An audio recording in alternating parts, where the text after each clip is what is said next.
All right, excellent. Good evening. I call this public meeting of the North Clackamas School District Board of Directors to order on Thursday, December 11th at 6:32 p.m. We do want to announce that we have a quorum of board directors. There are 4 of us here and there are 2 online. Excellent. And we will begin with community comment.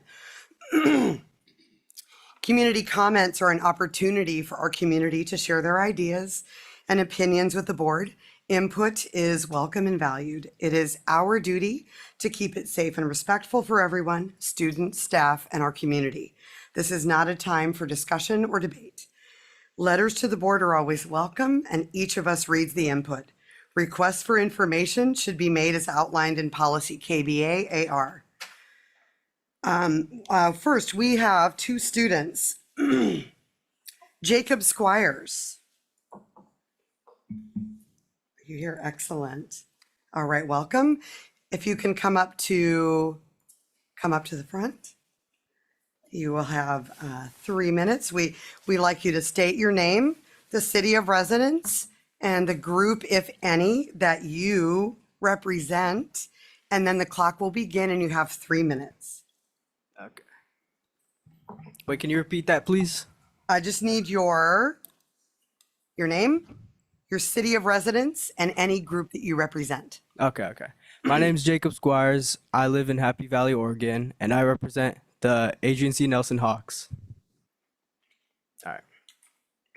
Good evening, all, and thank you all for giving me the chance to speak today. I want to talk about something that's very important to me and many athletes in the Nelson and Clack district, boys volleyball in OSAA. Right now, boys volleyball is more than just a sport. It's a growing community where athletes who may not fit into other sports can come in and be a community. Removing this program from OSAA wouldn't just cut a program. It would take away opportunities, culture, and a place to call home that our schools have worked so hard to achieve. Here's the truth. Participation in boys volleyball has grown rapidly. It's crazy. Every season, more athletes show up to tryouts. I'm pretty sure in my freshman year, around 50 to 80 students showed up. And the next season after that, it was around 80 to 100 students, which is crazy growth in a sport that's very new to boys across the state.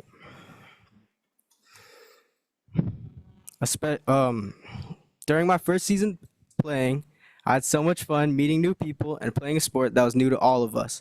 At this time, volleyball wasn't just a sport to me, but it was a sanctuary where we could all be ourselves and still smile and have fun. So when a sport is expanding like this, we shouldn't remove it, and we should support it. Furthermore, boys volleyball gives students an opportunity they can't get anywhere. Many students don't fit into the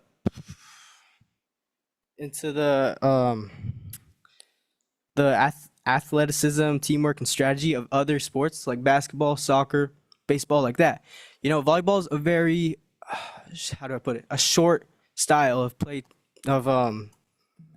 playing. So like many students or athletes who don't fit into that criteria can come here and have fun with many kids around their school and just like grow their confidence, grow many skills, many aspects in their life.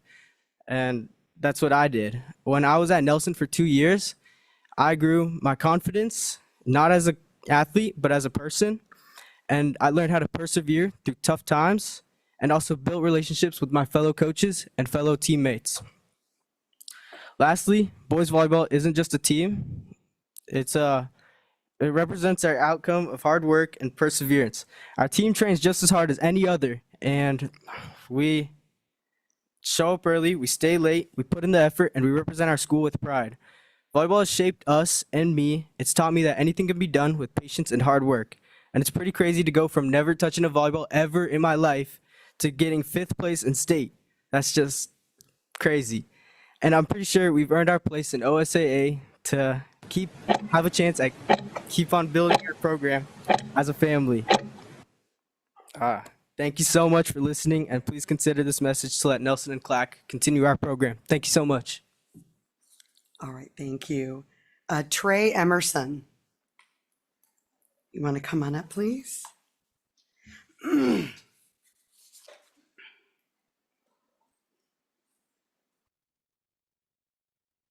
again, we just need your full name, um, the uh, the city of residence, and any group that you represent. Is the mic on? Okay. Should see a green dot. And then it's on. Yeah. All right. My name is Trey Emerson, and my city of residence is Happy Valley, and I represent the Adrian C. Nelson Hawks.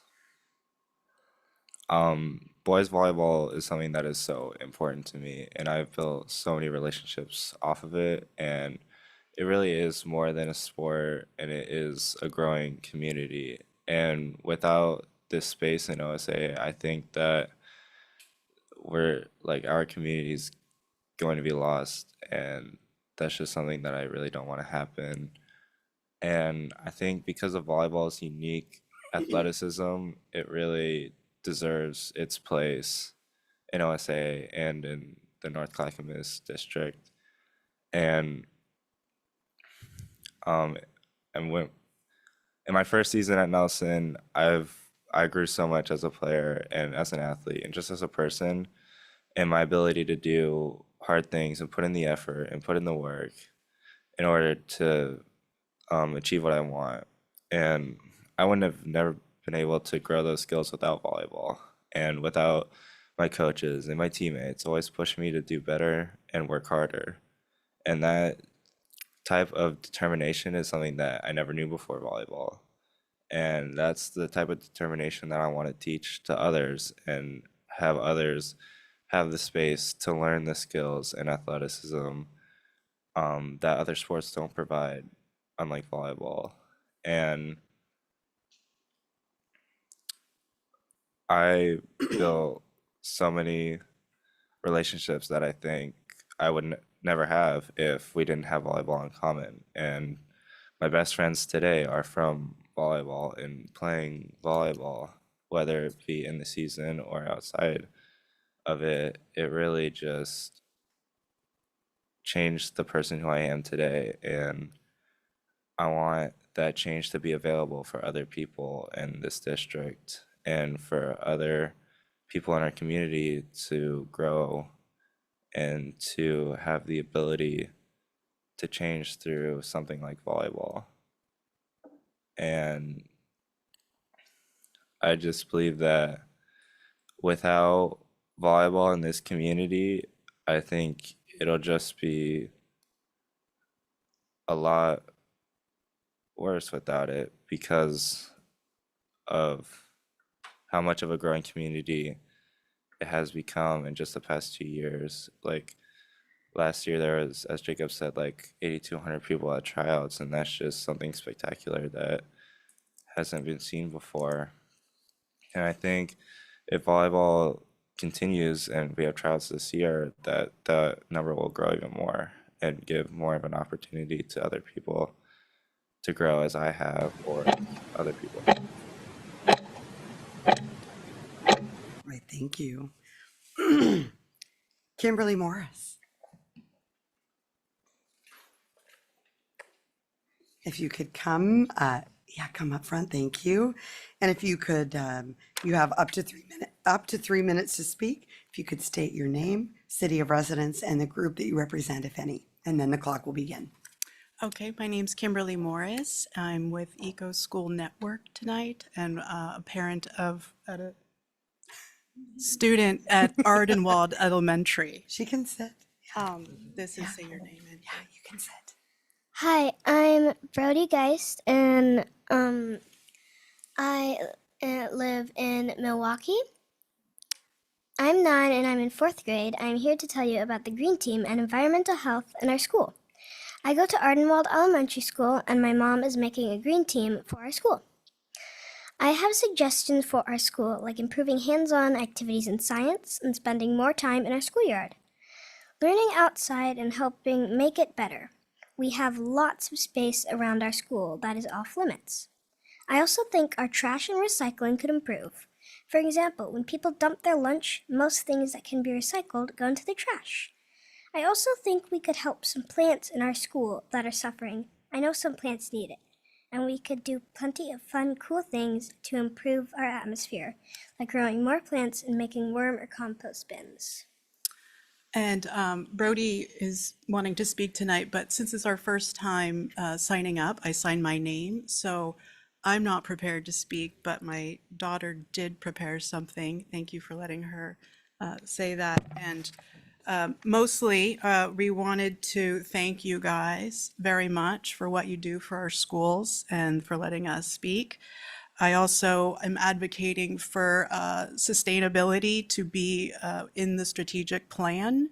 And we are very grateful that the school we go to is a wonderful school, and we have reusable utensils in the cafeteria. We have the steel cows and reusable cups, which is incredible. And I would hate to see that go away. So we're advocating with Eco School Network that those things stay in place, whether Chartwell's is our cafeteria provider or not. That's just one minor thing. I know there's a lot more to it, but if we could write that into the strategic plan, that is what we're advocating for. And thank you to Eco School Network for giving us tools and really helping students advocate for themselves as well. So more from my daughter next time. Thank you. All right, thank you. All right, and Noemi. And again, Noemi, if you could just, you have up to 3 minutes, state your name, the city of residence, and the group that you represent, and then your time will begin. Hi, thank you. My name is Noemi, and my son Rafael. We both live in the city of Milwaukee and are representing Milwaukee El Puente. The reason I am here, thank you first of all for having us here. My son is shy, so he didn't want to speak, but he is here to show presence that he does actually care about sustainability. Actually in Milwaukee El Puente, some of the things that we have been doing as a green team is that we have been collecting used clothes, gently used clothes for families. As you know, Milwaukee El Puente is a Title I school, but not only that, we also care about sustainability. And so something to help families with, but also making sure that we make the most of clothes that are already out there instead of purchasing new ones, is that we collect clothes and to create a clothing swap. We've done that now for 3 years, twice a year, and we're very happy about it. Another unique thing is that also Milwaukee El Puente uses reusable cups and the milk dispensers. One of a unique perspective that I have is that I also work as a school sustainability advisor for Clackamas County. And I've seen all the hard work that many staff, students, and parents have done throughout schools.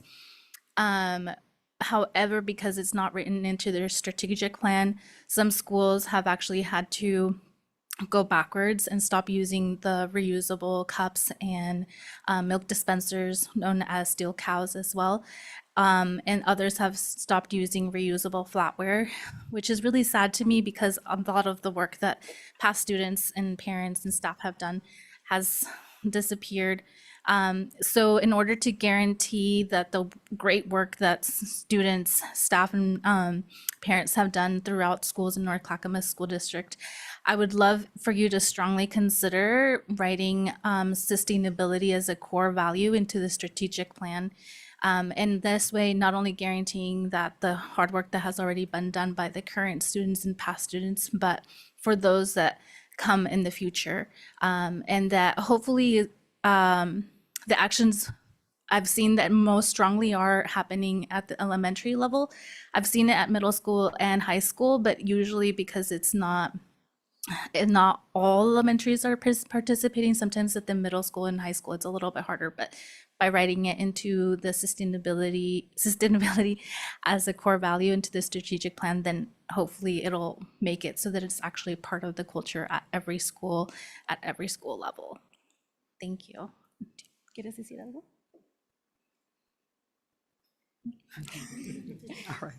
All right, thank you. And last, her community comment is Jennifer Hurd. Is Jennifer here? Excellent. And Jennifer, you have up to 3 minutes, and if you could state your name, the city of residence, and any group that you represent, and then the clock will begin. There we go. We're going to turn it on. Hi, I'm Jennifer Hurd, and I represent Nelson High School boys volleyball. So, thank you guys. A little support. Okay, so the Nelson High School volleyball program started 2 seasons ago when one motivated club-playing student who had watched the Clackamas boys volleyball team win state the previous season started a grassroots effort to get a volleyball team at Nelson. He got the girls volleyball coach on board, and tryouts were held in the early spring of 2024. About 50 boys showed up to try their hand at a sport most had never played, other than a couple times during probably phys ed or at the park, maybe. Some came from basketball or football backgrounds, but for many, this was their first chance at being on a high school athletic team. But that was the start. There was enough interest with both players and coaches that both varsity and junior varsity teams were created. Who knew? I imagine some of those early practices were tough for the coach who was used to coaching girls who had grown up playing volleyball. Those girls, they knew how to serve, pass, set, attack. They knew what a libero does. They knew about rotations. I can't count how many times that first season that we had out of rotation calls. But Lisa, Rita, Micah, they had to start at the beginning with the boys. I recall they didn't have that many practices before their first game, but that first home game against Barlow was one to remember. Barlow came out winning the first 2 sets. They were on top of the world, thinking they had the win all wrapped up. And then Nelson dug deep, shook off the nerves, and won the next 3 sets. Each point was hard-fought drama, watching the boys work together as a team to earn each point. I was hooked, and I know the boys were too. That first season, the team made it to the state tournament and came home with a 6th place trophy. There were 35 boys volleyball teams in the state that year. With the momentum from season 1, season 2 got more attention and the interest across the school. Returning boys hyped up the sport, and over 75 kids came out for the tryouts. Again, both JV and varsity teams were created because there were people committed to coaching and giving these boys an opportunity at a great sport. Season 2 had over 70 teams across the state. And again, Nelson and Clackamas made it to the state tournament, Nelson bringing home a 5th place trophy. I watched my son, who came to volleyball after trying lacrosse and basketball, gain skills and confidence. He enjoys the sport so much that he became an OSAA ref, and now he refs girls volleyball. That would never have been on his radar if he hadn't played volleyball. It was fun to go to the games to watch the boys play. I tell you what, those kills are pretty awesome to watch. But it became entertaining to watch the bench too, as a team learned the game and the importance of playing of keeping the energy level up for the whole team. The bench became the heart, creating great cheers and chants. They may not know it, but those boys created something special at Nelson. Sorry, I gotta hurry up. We really just want to be self-funded, is what I'm asking. Had to tell the whole story. Okay. We had kids that went off to college to play volleyball that never would have happened if they hadn't had a volleyball team. And we're really just asking to be self-funded like we have for the last couple of years, giving the district time to figure out how we can get budget money next year. Oh. And that just is in line with Beaverton, Portland, and Hillsborough. Right, Thank you. All right. Just as a reminder, the views and opinions expressed during community comments are those of the speakers and do not necessarily reflect the views or positions of the North Clackamas School District Board of Directors. Next, we will have our native land acknowledgement, which we have a video of our students.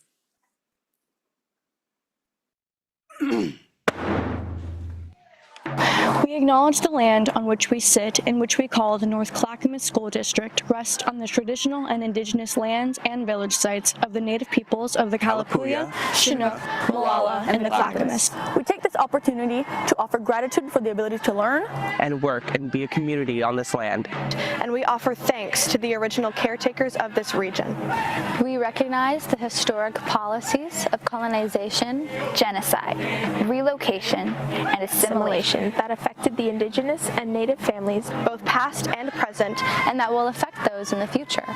and honor the resilience and revitalization of our Indigenous and Native communities. We pay our respects to the elders, both past and present, who have been the stewards of this land throughout the generations.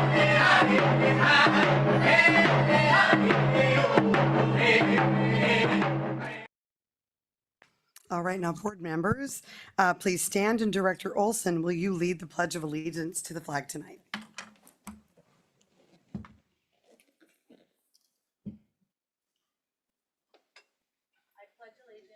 To the flag of the United States of America and to the republic for which it stands, one nation, under God, indivisible, with liberty and justice for all.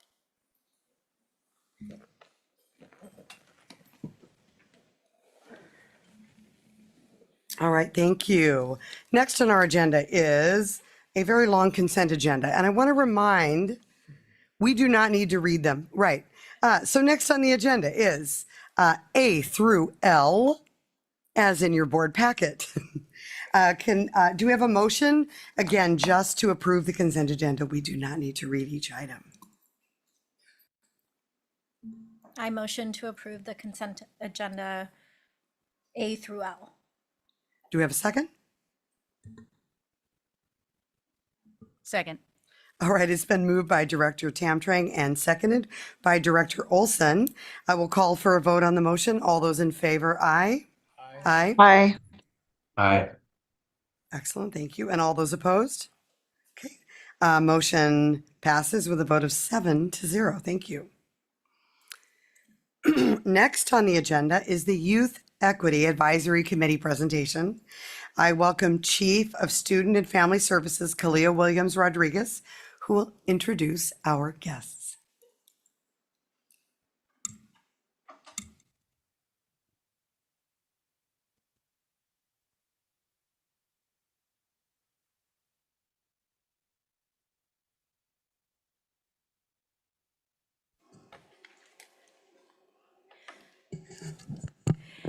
Good evening, everyone. Happy Thursday. Good to see each and every one of you.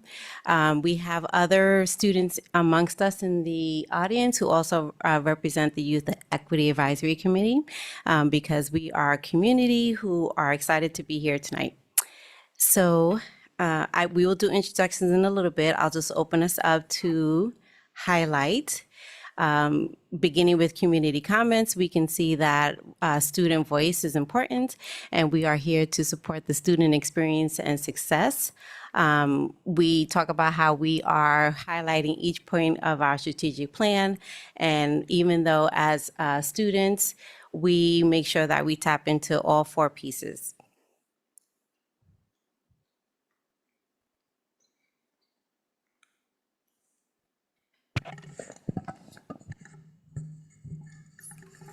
Hi, I'm Kim Amador.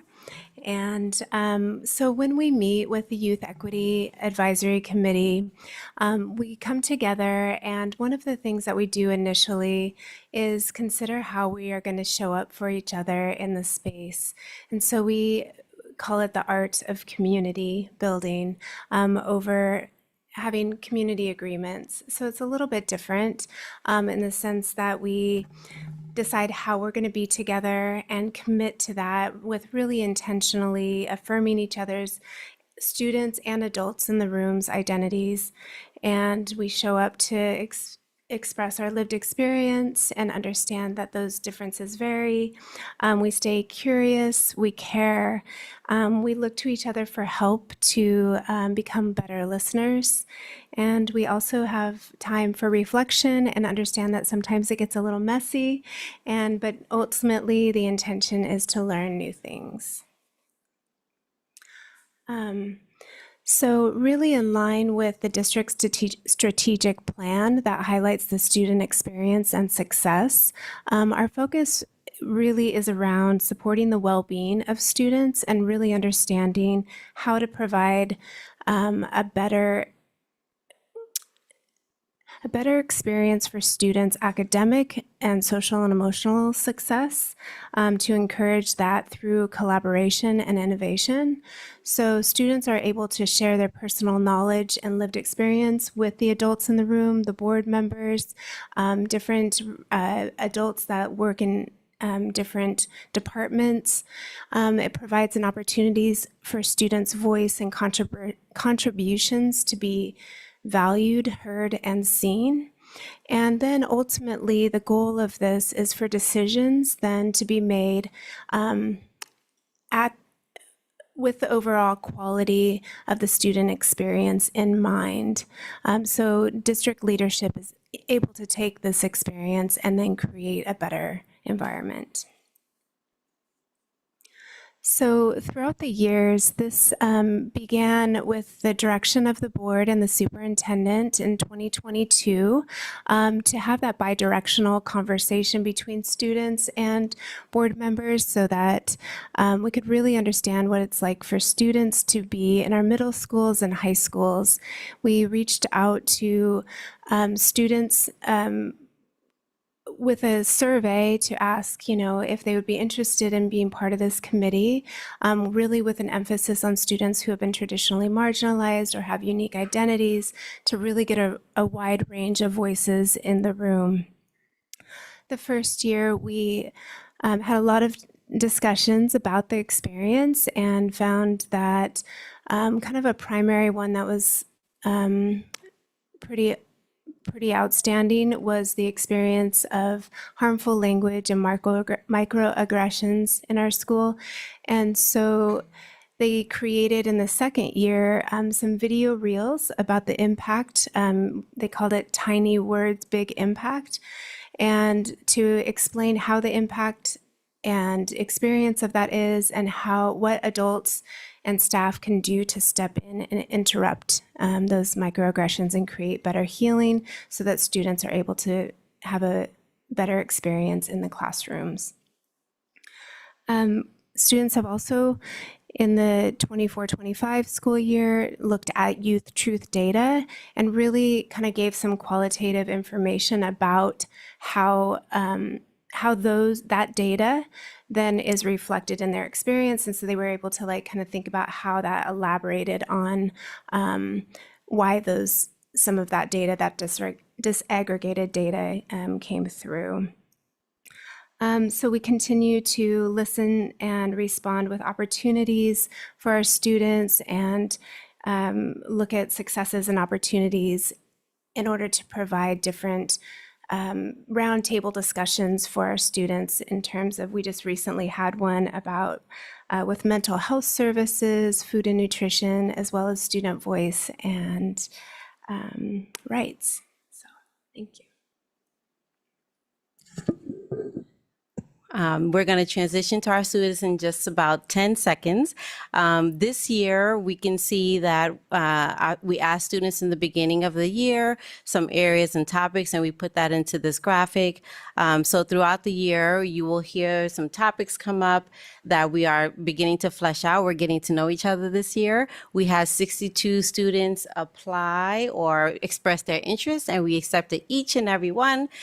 So we have a strong party about once a month where we, and this is our third time getting together. So we are excited to be here. So we're gonna hear what the students have to say. We have some prompts. What you should know is they are representing the voices of other students in their, not necessarily in their schools, but certainly in their age group, and they will be, we will be available for questions at the end. So we're gonna start here with Nora, who will introduce themselves in a second.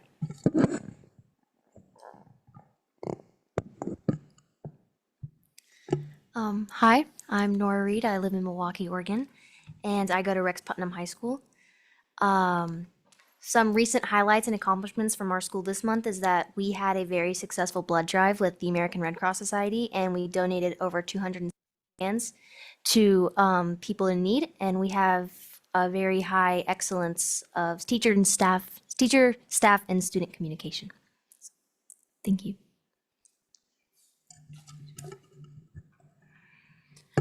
Hello, my name is Trezor Damatasa. I live in Milwaukee and I go to Alder Creek Middle School. And some recent highlights or accomplishments from our school are we have had some really good teachers with really good emotional understanding, and our affinity groups are definitely thriving right now.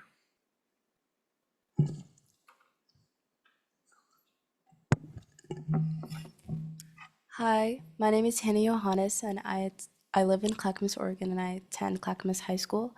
Some recent accomplishments from our school is Winter Blitz with Key Club, which is in Nelson as well. And recently, we were able to collab with Nelson and create a staff, as our Clackamas staff versus Nelson staff basketball game to raise cans and donations for Winter Blitz. So that was awesome. Thank you. Ooh, goodness. I'm Layla Graham. I live in Milwaukee, Oregon, and I am representing Milwaukee High School and Milwaukee Academy of the Arts. And our recent highlights and accomplishments are Troop 75's Little Mermaid, our yearly musical, general performing arts events, concerts, and such, and our Mystery Mustang donations, our food pantry, and our Mustang Heart.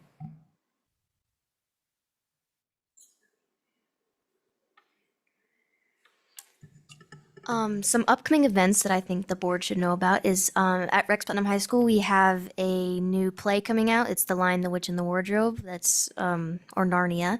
And we have multiple musical concerts coming soon with the choir, orchestra, and band concert. And the band concert does, in fact, have a pancake dinner Monday at 7 p.m.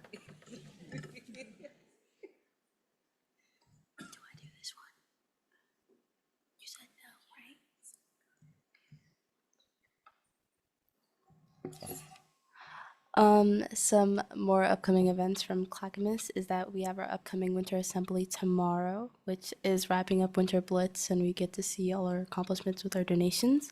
And we also have fun games for our students, so it'll be really exciting.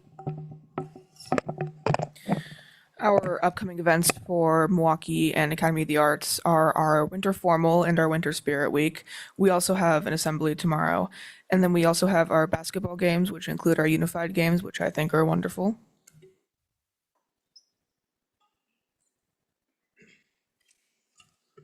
Some suggestions that the youth equity group has come up with, and Rex Putnam as well. We need more Latinx support needed in response to the immigration or ICE overstep, especially with local PDX school districts. And specifically for our school districts, we need more clarity and consistency with communication between on-site administration and students. Some suggestions for improving our school that has been brought up in youth equity and in Clackamas personally is more collaboration across schools. Across schools will build less rivalry and less animosity between them. And then in classes, we'll build more collaboration between students and build more relationships. And also building more teacher connections like one-on-one time, class discussions, and flex time or office hours in our school to help students do better academically and build more teacher relationships. And then and one way we could do that is through more open spaces in our schools, like places where students can study and talk. As with our Yonder pouches, we don't have access to our phones, which help us build relationships. But without a place to do that, it's kind of hard to. So a space dedicated for that would be awesome, and also like a space dedicated for studying would be good as well to help us either in the library or classes, because classes can be sometimes noisy and sometimes classes are in the library as well. So that's just for me. Thank you. So for Milwaukee, from what I've heard from our meetings with Youth Equity Council and from peers in general, is better known resources both for student help and for after high school readiness, such as connecting with colleges and branches of the military, having more events along that line, and also lowering use of technology, general technology, because students are on Chromebooks every single day, and attempting to up human interactions. And more consequences for using discriminatory language, such as slurs and other problematic speech, such as notes home or chats with people who have more authority. Just generally more social opportunities and cutting down on negative speech.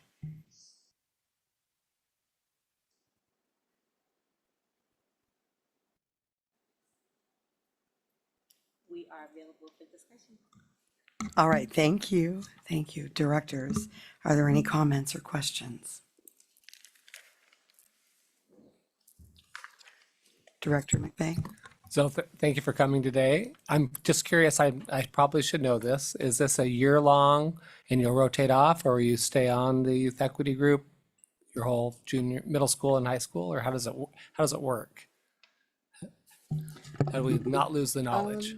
You reapply every single year, but I've been here since it first started in 2022, and I'm really happy about that. Thank you. All right, thank you. Director Kemp? When you were talking about support for Latinx, I listened. I had a presentation today put on by Beaverton School District, and it was about supporting immigrant families and students, and it was a really good presentation. I learned a lot. I think there's probably, folks here in the district, or you could talk with some of your advisors and probably get those slides in that presentation. It was really informative. Just so that you're aware, Dr. Kalia Williams-Rodriguez did attend that same training with you today, so that was great. And in addition to, she spearheads our work around immigration and has quite extensive resources, but I think that will help. And something that I noticed as we were having conversations with the students, we have shared information about safe and welcoming schools with administrators and the adults who care about our students, but we may not have communicated the process with the students. So we'll be working on that. All right, any other director have a question or a comment? Director Olson?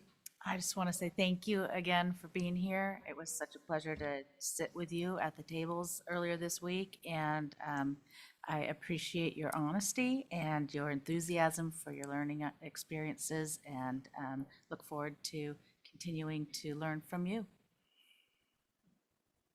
Yes.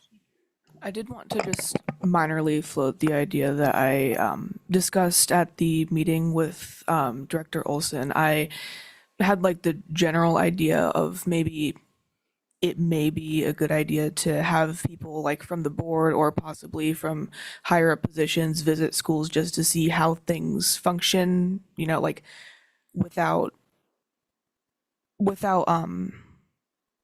specifically saying that's what they're there for, just to like see the more genuine parts of school. Yes, thank you. Any other director have a question or a comment? All right, and as always, I enjoy the Youth Equity Committee. I enjoy, thanks so much for your direction.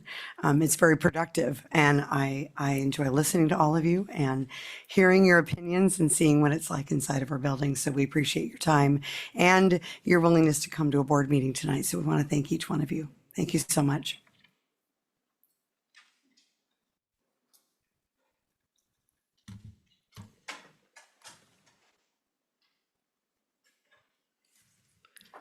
And next on our agenda is the North Clackamas Education Association's featured educator. I welcome NCEA Representative Miriam Ambrose Garcia.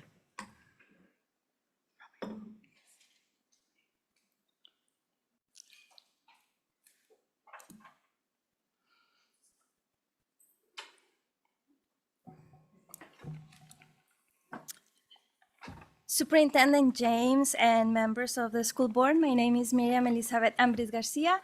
I'm a Mexican immigrant and I'm an instructional coach supporting math and dual language. And I'm here with members of the dual language community. We have Fanny Galloso, a kindergarten teacher from Lord Whitcomb, Sarah Ruggieri, third grade teacher from Milwaukee El Puente, Jody Acevedo, coach from Lord Whitcomb, and We have Katia Ruiz Lara, AP from Lord Wickham and Milwaukee El Puente. And we have Marisa Chin, instructional coach and dual language as well. And I'm a member of the NCEA. And today we celebrate the remarkable contributions of our dual language teachers. And they are educators who embody the North Clackamas strategic point of commitment to people and culture. And every day, they build bridges between languages, cultures, and communities. In their classrooms, students don't just learn two languages. They learn to think globally, to communicate effectively, and to value diversity as a strength. Our dual language teachers challenge students to master academic content in both English and Spanish, fostering confidence, cognitive flexibility, and a love of learning. They also nurture empathy and cultural pride, helping families feel seen, valued, and connected to our schools. Their work strengthens not only our students, but our entire community. Fanny exemplifies this dedication. She brings expertise from teaching reading in a Spanish-speaking country, meets students where they are, and leads cultural engagement activities such as Dia de los Muertos celebrations. Her professionalism and kindness and commitment to growth make her an invaluable member of our community and our program. Sarah is passionate advocate for fairness and representation, and she ensures that all third graders experience meaningful learning, welcomes feedback, and she helped create a Native American unit highlighting diverse tribes from across the US. So over 50 certified and classified dual language educators continue to serve students with dedication, often working beyond contracted hours to provide highly quality instruction and support. In this time of uncertainty for immigrant students and their families, our dual language program deserves the board's full support for its vital role in advancing equity, inclusion, and academic excellence. So let's honor today our dual language teachers for their creativity, compassion, and commitment to shaping a generation that is truly bilingual, bicultural, and biliterate. Their impact reaches far beyond their classrooms. It shapes the future of our district and our world.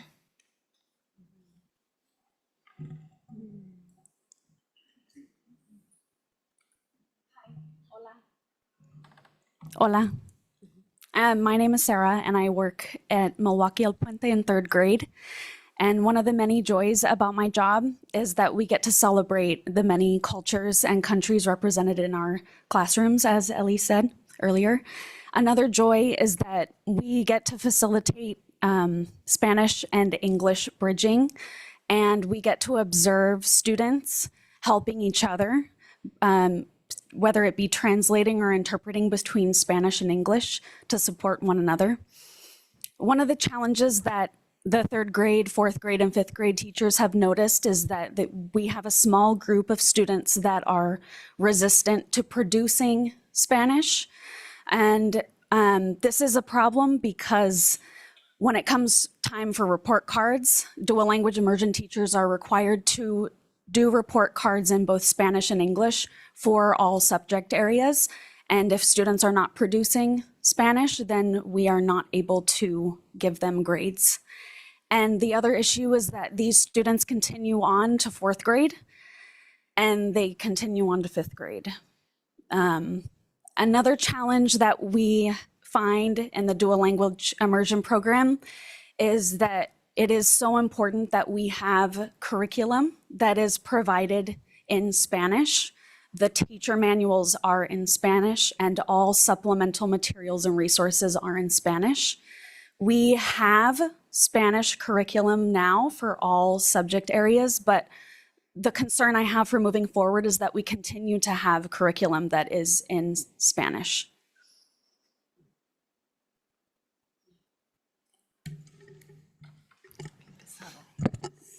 Thank you.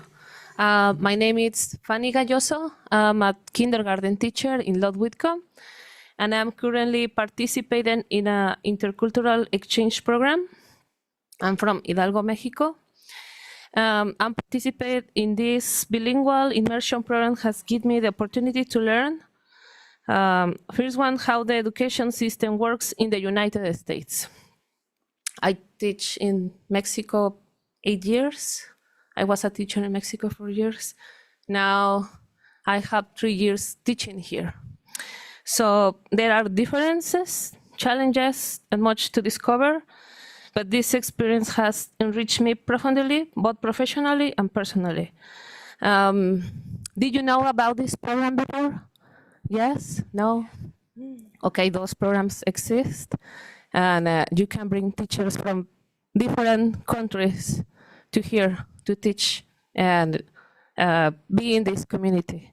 So I hope that in the future, teachers like me will continue to be invited to this cultural exchange program to strengthen the school community.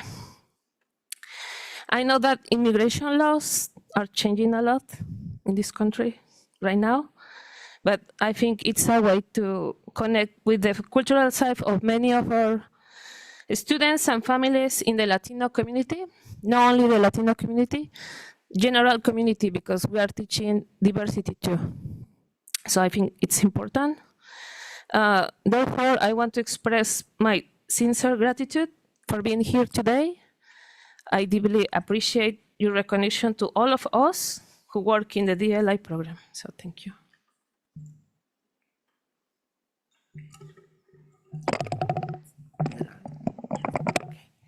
Hello, and thank you for having us today. I've had the pleasure of working with both Maestra Sara and Maestra Fanny, two amazing teachers.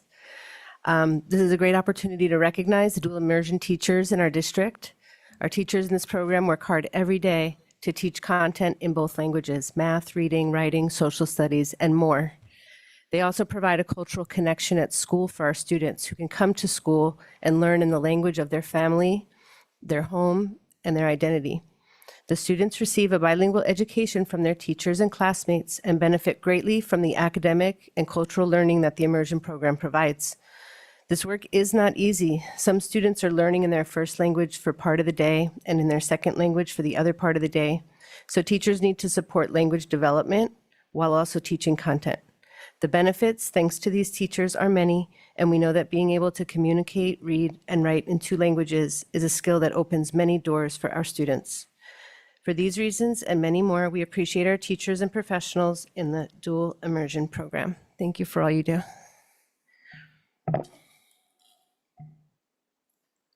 Thank you.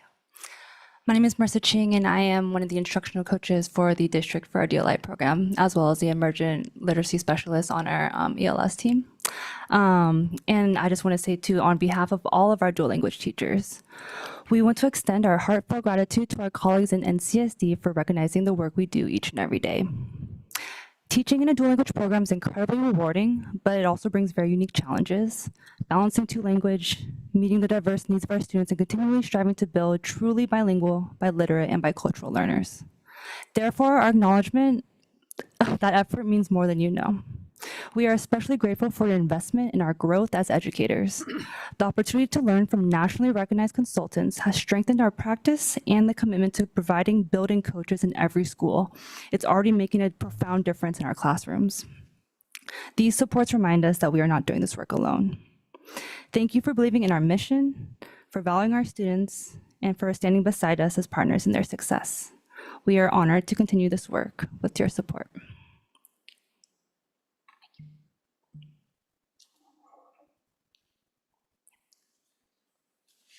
Thank you. All right, thank you. I just wanted to make sure everyone had spoken. All right, directors, do we have any comments? Oh, okay.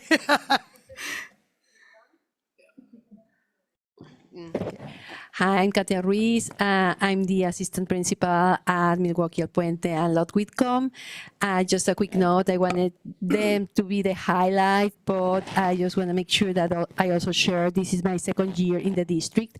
I'm very proud of being part of the North Clackamas School District. I found a dual language program that has a lot of talent in it.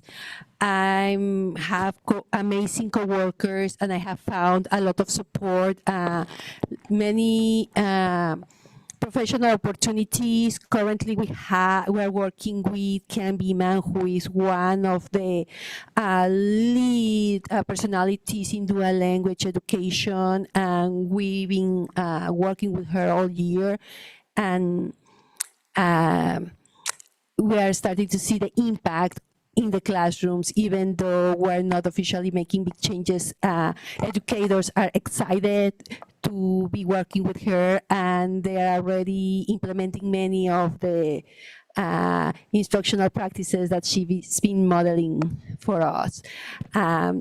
Just very proud of being part again of this community and enjoy working with families, with colleagues, and with our students who have a lot of potential, not only being bilingual, but the biliteracy part, it's very important. It has a lot of value. There's a lot of work behind being biliterate and not just bilingual. Thank you, everyone. All right, thank you.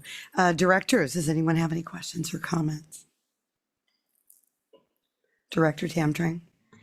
I just want to say thank you. I have one student that graduated from Putnam with their seal of biliteracy, and I have another in the dual language immersion program at Alder Creek. And so I really do appreciate, and I know firsthand how much work goes into that. And thank you so much for everything that you do. Are there any other comments or questions? And we do have 2 directors online.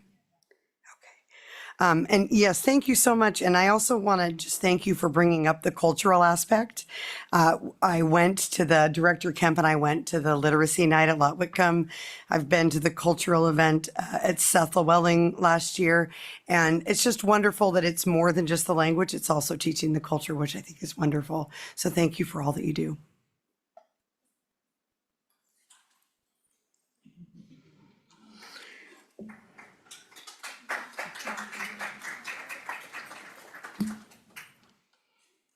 All right, now I believe if I didn't move too far ahead.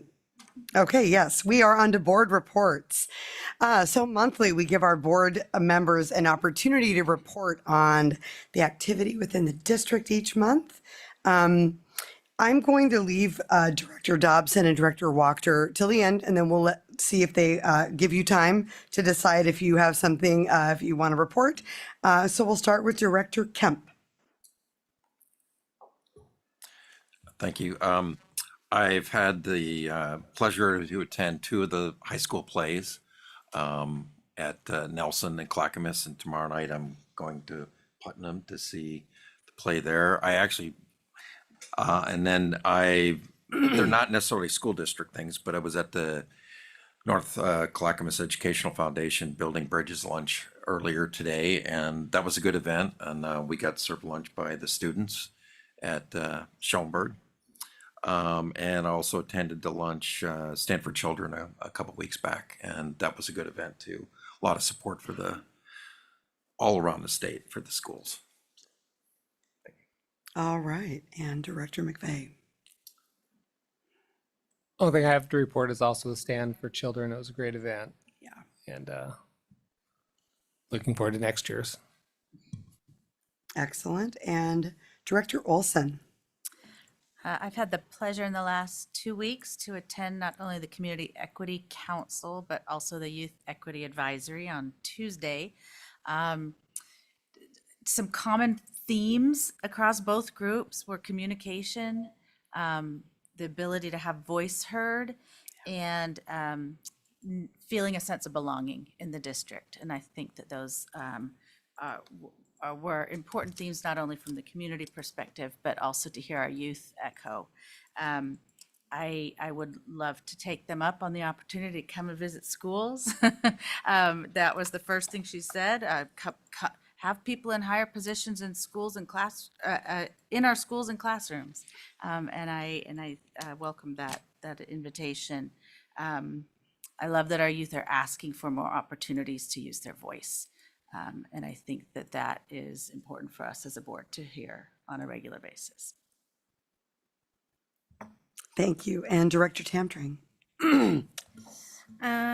So I've been busy. I've been doing a lot around the district. I also attended the Beat the Odds, the Stand for Children luncheon. I was so blown away by the stories that the students had to overcome to get to where they are going, and I can see the potential in their leadership and their vision for the future. I went to the wellness committee where we learned about smart snacks and getting the word about services that are available for staff members. Bond advisory committee, student input there is really amazing to hear the things that they want to see done at the schools. And then to be able to also hear community members, staff members, all of that as well. I went to the Oak Grove Makers Market. They had youth makers there. That was amazing to see youth that had created things and were selling it to get some money for themselves, those little entrepreneurs. That was really awesome. I also am part of the Youth Equity Advisory Committee, so it's one of my favorite groups. They have very powerful, strong voices, and I can totally see one of them, all of them, a lot of them sitting up here one day if they choose to stay in the school district. I too am planning on going to Lion, Witch, and Wardrobe tomorrow, so hopefully we'll sit next to each other. And then I went to a legislative breakfast the other morning. It sounds like there's passion for funding across the board in the area. A lot of the legislators were there, and they really felt unified in the messaging and knowing that our schools need more money. And then last, we went to the North Clackamas Education Foundation lunch today, and I got to tour Schellenberg, which I hadn't been able to see the full scope of services, and it is amazing. I highly, strongly encourage anybody who hasn't visited to visit there because it's really awesome. All right, thank you. And we have Director Dobson and Director Wachter online. Do either one of you have a board report? I do. All right, Director Wachter. Thank you, Chair. I'll just make it quick. I do apologize. I'm unwell, couldn't attend in person tonight, but I really wanted to hear the presentations and be part of the meeting. One thing I'll call out from my board report is what Director Tamtring already called out, which was the Superintendent Bond Advisory Committee last Thursday. Just doubling down on the value that's coming from, I think, not surprisingly, our student input is amazing. So we built a bond with some of the most critical things to work on and for a potential bond. And some of the projects were really some critical fixes. And the students had a lot of input, a lot of thoughts, real passion. There was something we did that night also called a tension exercise, where we really teased out some of the pros and cons of different projects. And again, it was the students who just stepped up over and over and happily stole the show and had excellent debate points on why CTE needed more expansion, or why the Rex Putnam or Milwaukee bleachers needed to be replaced. Very, very strong arguments, pro and con, and it was a great event. I think that's the 5th out of 7 meetings, and they're well organized, they're very collaborative, they're very deliberative, and I'm really just commending the district on leading a great process. Great to be part of it. That's all from me. All right, thank you, Director Wachter. Director Dobson. No, thank you, Chair. Okay, all right. Thank you. All right. And I will go last. Yes, love youth equity and our community equity group. It's wonderful just to hear our community, our parents, and our students and what their experience is like and hearing their voices. I also went to the Eco Schools Winter Social. They are the sustainability and reusable and recyclable committee that's in across the state, and they're going strong in North Clackamas. So we appreciate all of the work that they do for sustainability and for reusable products that we use in our schools. Also went to Stand for Children Beat the Odds luncheon, and I don't know how they top it every year.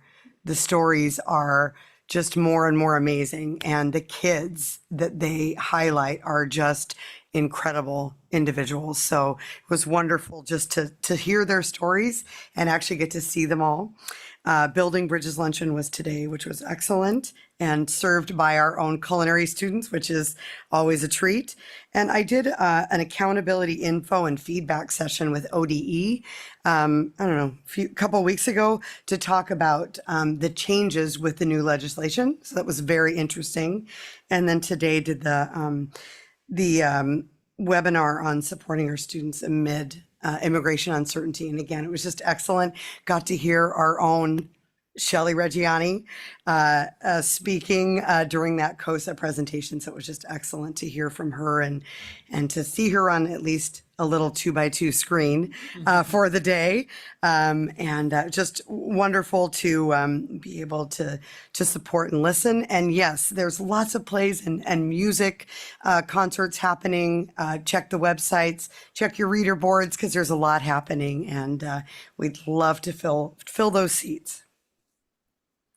All right, so next is our literacy report.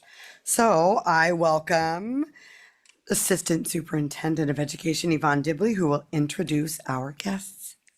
Thank you so much. Hello, directors. I am actually going to stay seated here while our team gets settled. We have quite a large team this evening, and we're so excited to bring this work to you. I think this presentation really represents the highlights of the last 4 years or so. It really started with a collective vision and the organized work of our team, the frameworks, the organization that it took to kind of get everything started. But I have to underscore that we could do all the organization, we can have all the visioning in the world, but there is no way that we could manage the work without the tireless work and dedication of our amazing leaders, 3 of which are here tonight, and those that are not here tonight because our principals are incredible. The work of our coaches, both our coaches that are here at the district office, that are instructional coaches that are supporting schools each and every day, and obviously our teachers that are carrying the work in and out, connecting with students and ensuring that, again, that vision, the frameworks, the work that we are envisioning and organizing and providing professional development, all the things that you're going to hear about this evening, that comes through fruition.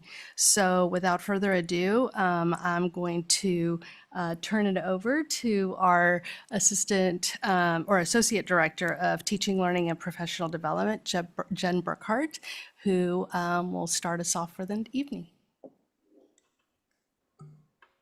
Good evening, everyone.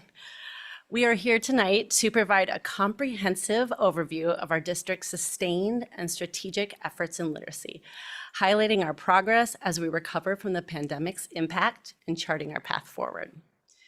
This significant work is a collective effort requiring deep collaboration and shared ownership, starting with our executive leadership, thank you very much, who have consistently prioritized and invested in this work, intentional collaboration between elementary programs, teaching, learning, professional development, so that we have alignment, engaged principals that ensure site-based instructional leaders, thank you so much, knowledgeable coaches who support our classroom teachers in implementing effective classroom practices, and most importantly, our hardworking families and brilliant students are at the heart of all of this work.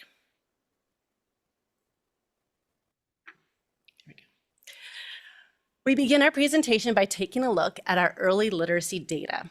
utilizing results from the DIBELS and more current FastBridge assessments. Early literacy assessments are crucial instruments that look at the continuum of early literacy development. So in kindergarten, we're looking at letters and sounds, and by the end of kindergarten, we're talking about blending those sounds together.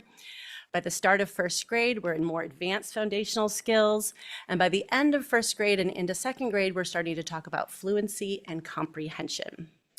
While this is not the data that you will see reported in the Oregonian, as they are only looking at 3rd through 8th and 11th grade state assessment scores, the data before you is a powerful validation of our decision to prioritize early literacy.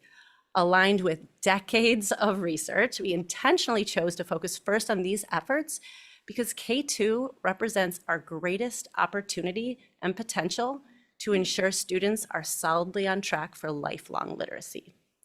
We are pleased to report that we have not only fully recovered from the learning disruption, but have established new, significantly higher benchmarks for student success.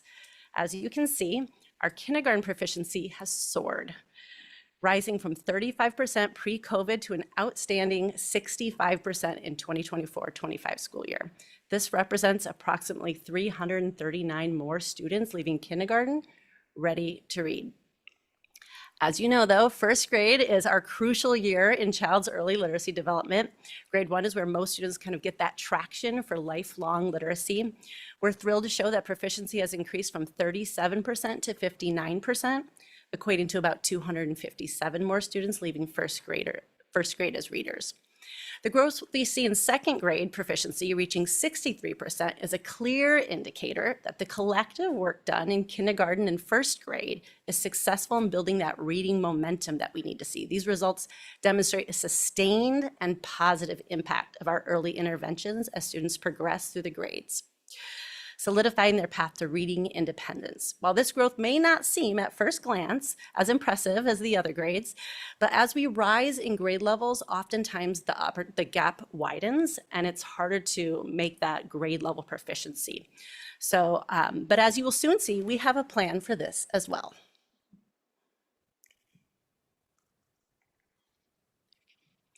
And while we are proud of the progress we've made, we continue to strive toward our ultimate goal of literacy proficiency for every student, regardless of zip code, mobility, race, language, disability, gender, teacher, or even school resources.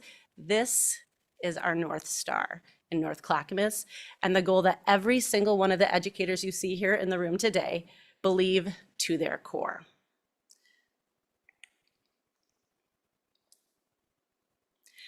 The significant progress is not accidental. It is a direct result of highly intentional and equitable system.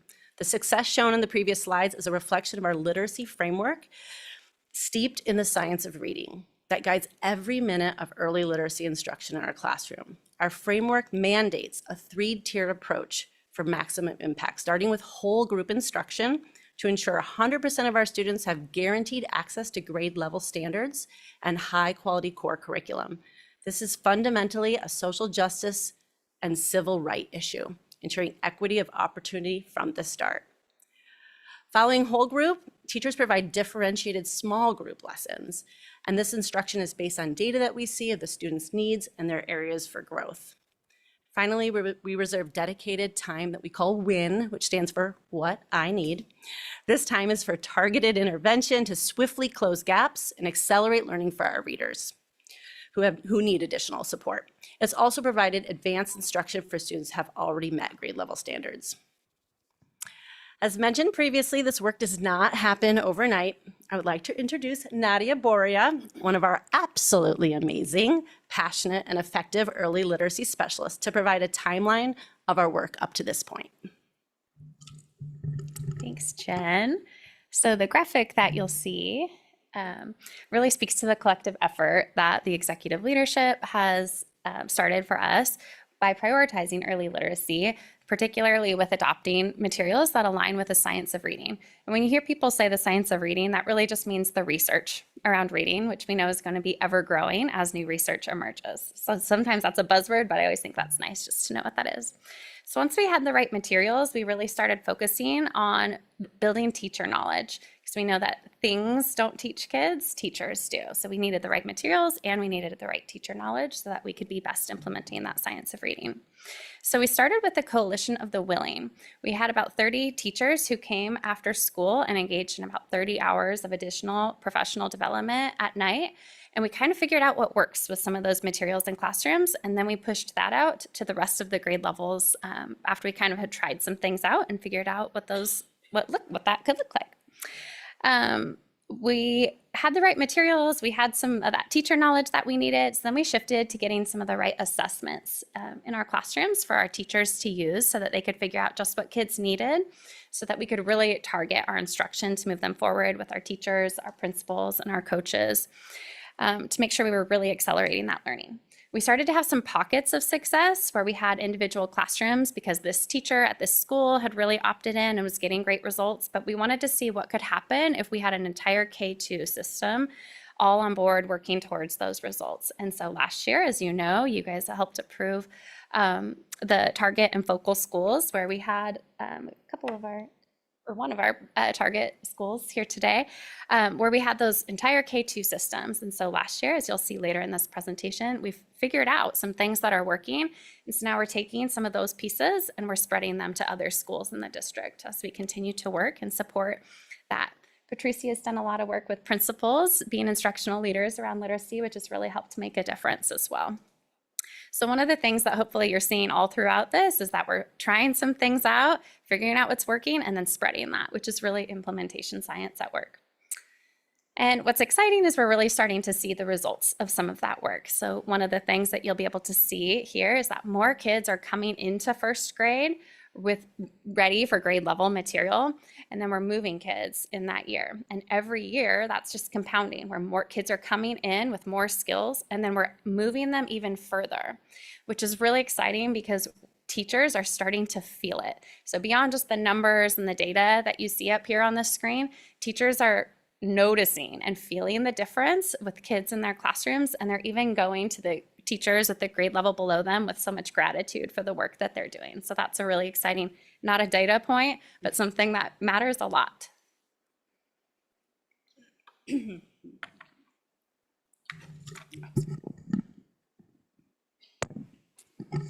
Good evening. Thank you, Nadia, and thank you, Jen. You've walked us through the foundation behind it, why the intentions of all of these literacy work. So now I'll pick up what happened next, and how next will be. Okay, thank you. And how our elementary administrators and teachers turned that vision into intentional day-to-day practice, and how we made sure that student growth was something that every child actually could see and own. So first, our building administrators didn't just set goals. They built them around individual student growth projections. That meant looking at every child's starting point and asking, what does it mean to be ambitious and realistic progress, and how does that look like for our learners over the course of this year? So those personalized projections turned into the main focus for all 18 elementary schools, where we were focusing everything on second grade literacy data, and all of our school improvement plans were targeted at that goal. So all schools were working towards the same goal.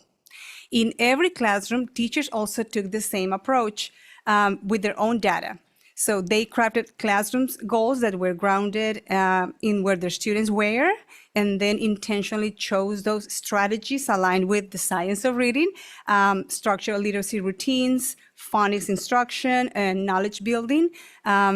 So it wasn't a one-size-fits-all. It was very intense and evidence-based. And probably my favorite part, which is the image that you have on the slide, is that we gave every child their own goal-setting chart. It was simple, it was visual, and it was a visual tracker for students where they could post and complete each rocket chart to see their own progress. So suddenly, we were taking data not behind the scenes, but actually there was something that they could see, celebrate, and talk about every day. So So now what all those focus and visual goals turn into? Well, I want to share some results with you. A couple of years ago, a common second grade goal for our schools in elementary programs, it was about 3% growth per year. That was at the time that what felt realistic because we didn't have all the things tied up. This past year, when we worked together with the same goal, data-driven second grade goal tied to individual student progress, our growth jumped 11%. That means that almost 150 second grades across our elementary schools were reading on grade level. We also saw something we're very proud of, and it was with our students of color who historically showed the biggest gap. We accelerated them at 16% for the year, closing that achievement gap by 9 percentage points. And just to be honest, that is the kind of equity work that we've been working on for so long. In our dual language programs, Spanish reading proficiency went up 8% in a single year. And that is also a huge leap into biliteracy and fluency. So these are not just numbers behind in the slide, but these are kids that are actually reading, that they are feeling more comfortable, and that they are closing those gaps faster than even before. What we are telling you tonight is a powerful story, but behind each story, there's real buildings, real school buildings, real teams, and real leaders. And I would like for us to hear from real leaders tonight and see what have been one of those changes that they have made at their sites. So we are seeing this much growth. So next up, we'll hear from Principal Nathan Mount at Bilquist Elementary. And Bilquist is one of our target schools in the Early Literacy Grant, and Principal Mount has been leading the charge of implementing grant-funded strategies to boost foundational reading skills. So Principal Mount, over to you to share highlights from your team's efforts this year. Yeah, I'd like to. So there we go. Sorry.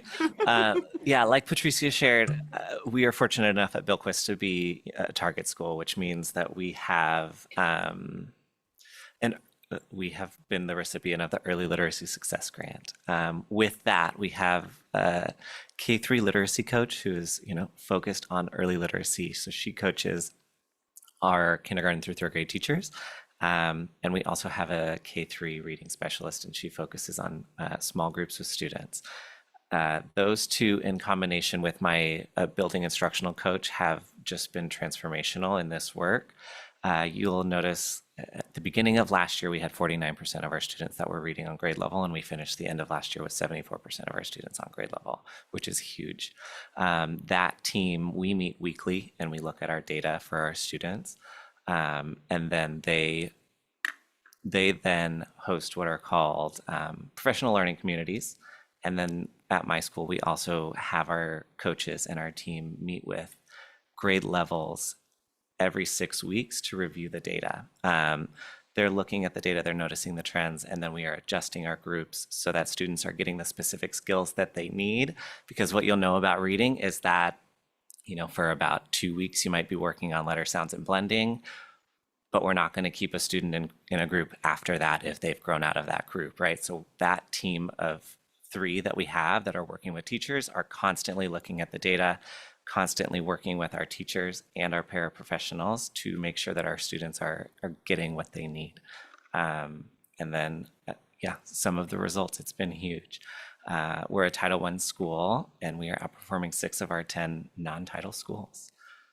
11% growth with 74% of students in second grade who are heading to third grade as proficient readers. And we have increased growth for students of color with historic academic disparities. Thank you.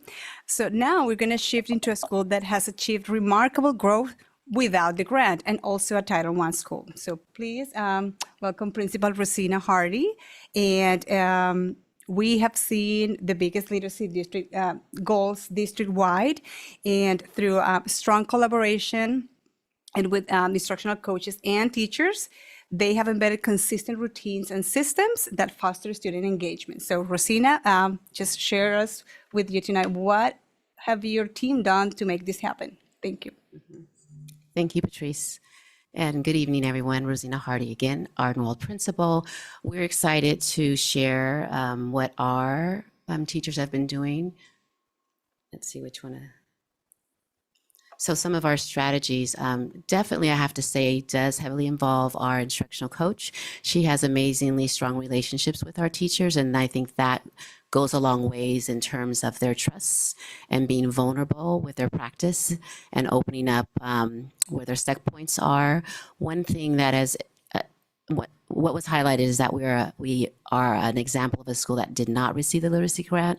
But again, the work that our instructional coach is doing, working collaboratively with our teachers, matters a lot. So I would say the impact has really, I feel, been felt in our professional learning communities, where one goal of our instructional coach was really to elevate the teachers' data literacy. So getting them comfortable with looking at data, understanding what it means, analyzing it, and then from that making instructional decisions around how do we strengthen our core instruction has been instrumental in the work that they've been doing.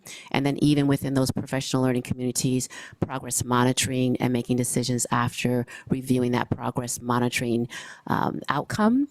I would say another thing that's been extremely important is that with our literacy cadence across the year, having our benchmark data literacy meetings where we're really focused with the design of intentionality, how we look at whole group instruction, how we look at small group instruction, and then from there, really understanding how do we want to build intervention groups as well. During those data literacy meetings across the year, we also strategically bring in our learning resource specialists to get their input on small group intervention instruction groups as well. I would also say that our instructional coach does, outside of the PLCs, go into the classrooms with the teachers to work specifically with them on their instructional practices. Like if we think of disaggregating, not disaggregating, but diversifying our instruction, differentiating our instruction, our coach does that as well with our teachers to really address the things that they have need of. Our paraeducators are a big part of that whole picture too. So our instructional coach is working with our paraeducators specifically to elevate how they're working with students in small groups around literacy as well. So that's definitely a big part of the picture.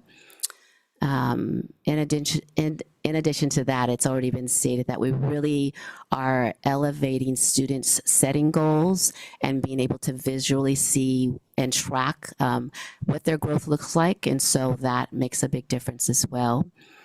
And some of our results have been that as a Title I school, we too are outperforming many of our non-title schools. And then just one of our highlights is that at the end of last year, our second graders achieved a 73% growth, which is pretty phenomenal. We came in at 55% in the fall. So that's remarkable. One other thing I would add is that our instructional coach and we work closely together to think about what do our teachers need, how can we support them, and how can we help grow them. One new layer that we've added this year is working in our professional learning community, so our PLCs, the added layer of layer of Plan, Do, Study, Act. So that's the PDSA cycle. And in that cycle, we are really laser focused, thinking about what is the standard we want to address, what is that goal statement, like a SMART goal that we want to write, and then teachers really thinking through what are the strategies that we'll use to make improvement. And the one thing I want to highlight is that what is exceptional is that teachers are practicing how to take that goal to the students, let them know what the goal is, and then getting their input and insights on what are the strategies that they'll use in the classroom as a whole class, and then visibly tracking what that looks like too, so they can see their growth as they're making progress towards that overall goal. Thank you. Okay, so now we are moving into another standout example, and this is Principal Katrina Edwards at Duncan Elementary, and I would like for us to share, for her to share with us how this approach about including your paraeducators and training and coaching has made a difference at your school. Yes, and I am just so grateful to our teachers, our paraeducators, and our instructional coach for the way that they collaborate with one another to accelerate student growth. That has been a focus of our work in our literacy-focused data teams when we come together and look at shared data.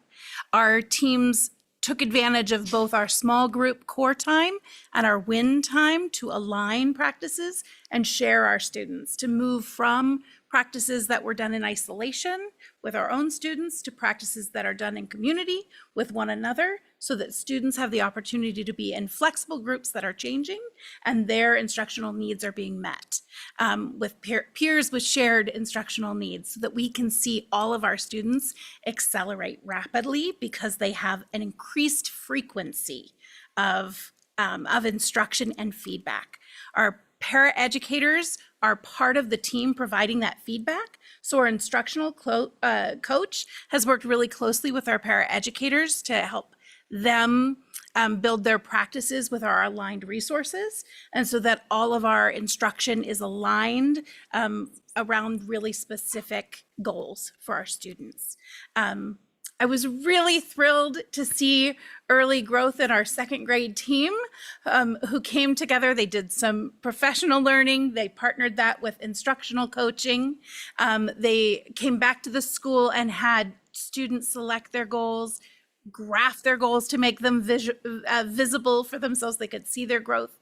And they were so proud to be able to show how quickly they were growing and to see all of the adults in our community celebrate those students. So they would show it to the paraeducator and the parent and the front office secretary, and everyone is wrapping around our students' goals to accelerate their learning. This year, I'm just so pleased with our early growth from our high intensity tutoring, which is also led by our paraeducators, supported by a district coach. We're really seeing promising growth from that so early already in the year. And we're really excited too about our collective commitment to accelerating student growth at Duncan. Thank you. As we hear from these leaders, it's clear that when strong systems, solid structures, and coaching and the right mindset across every single team, the real drivers are the real drivers behind all this success. But what is most exciting about this is that we are already seeing all the fruits of this work moving into our 3, 4, and 5th grade. And to tell us about that story, then I will go back to Jen Burkert.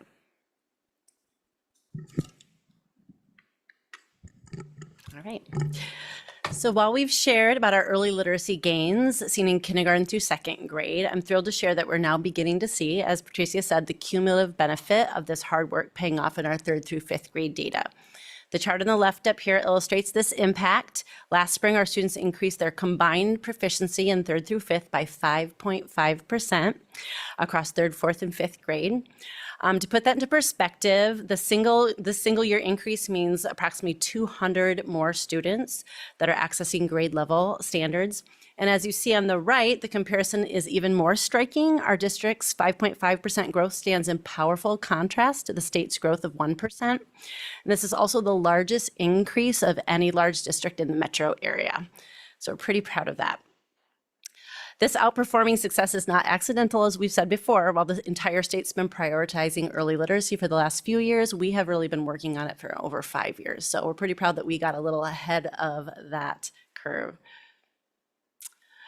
And then also, we just want to kind of follow up on a significant district-wide gains, it's essential that we move beyond a single snapshot of a data point. So we have to ask critical questions when we're looking at data. And we want to be thinking about, is this the same cohort of students, or is this comparing one group of third graders to the next?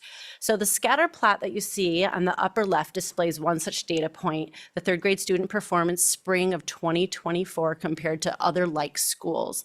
And at a first glance, the single data point is kind of concerning, especially when compared to the other schools in our district. However, when we track the growth of that specific cohort of third graders into fourth grade, we actually see a remarkable success story. By the spring of 2025, that exact group of students increased their proficiency by 11%, which is very substantial in the third through fifth grade space. Furthermore, this data point is not an ongoing trend. We had to look and say, is this a trend? Is this always happening in third grade, right? And I can tell you it was not. The next year, the students in that same grade level were at 52% proficiency. So this was an ongoing trend at that school. And finally, we need to look at what our early literacy work is, what's happening in our early literacy work and what's coming into that third grade class. And we noticed the next year, 20% more second graders going into third grade were on grade level. So we have to really look at data in multiple different ways to see, how we are going to respond to what we're seeing.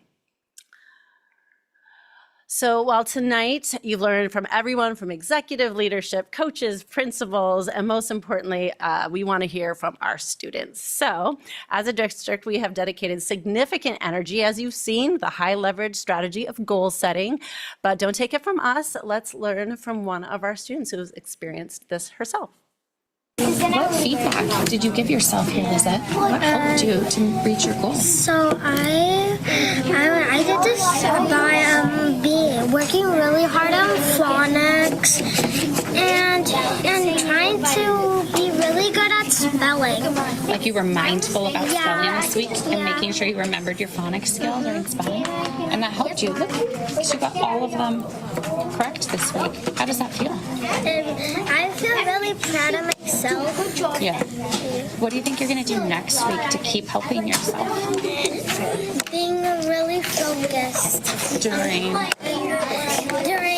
phonics and core 5. Because those things will help you. Yep. I mean, we should just have her talk the whole night, right? So to transition from individual student success to system level framework, we must look at the conditions behind our growth. So we're trying to figure out what's working and what's not. And so Patricia will walk you through that system analysis. Okay.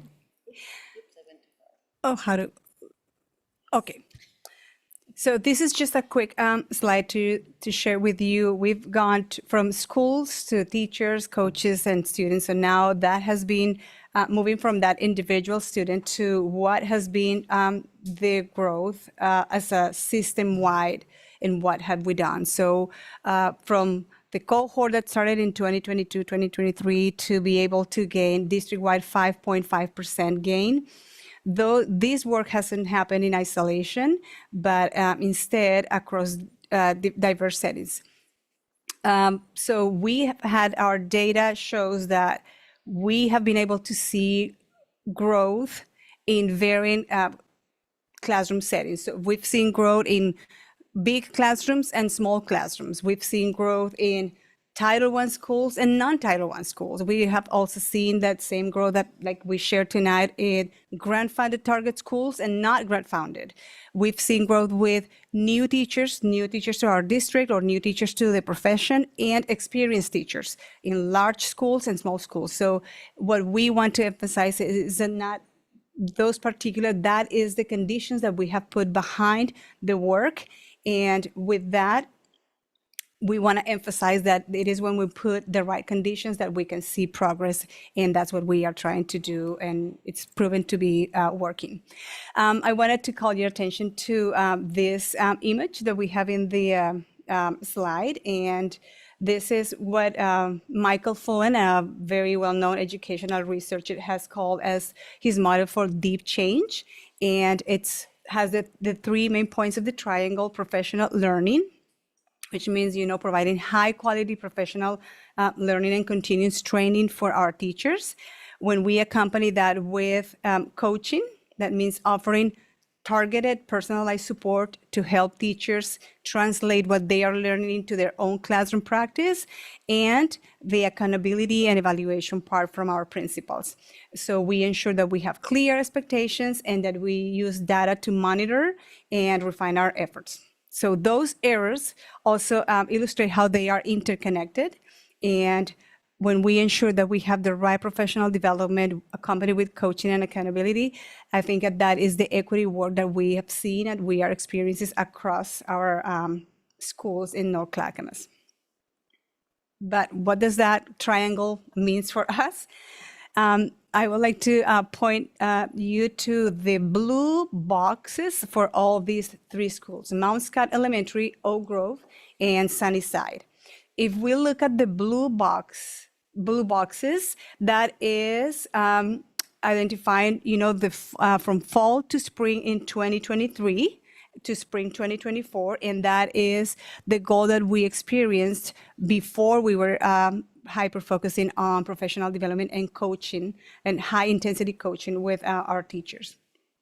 And the green boxes, if you see the big, huge change for Mount Scott from 4% to 25%, Oak Grove from 4% to 12%, and then Sunnyside 3% to 25%. That's where you can see the difference, what the coaching and the professional development and clear expectations with the falling triangle is in place. That's when we are seeing all that, that growth. So these gains, the 27, the 12, and the 25, those are the clear indicators that the high leverage professional learning, the coaching and supervision are driving our student success. So we are almost done with K-5, but I also want to go back to Jen again. So how this is translating into our middle schools.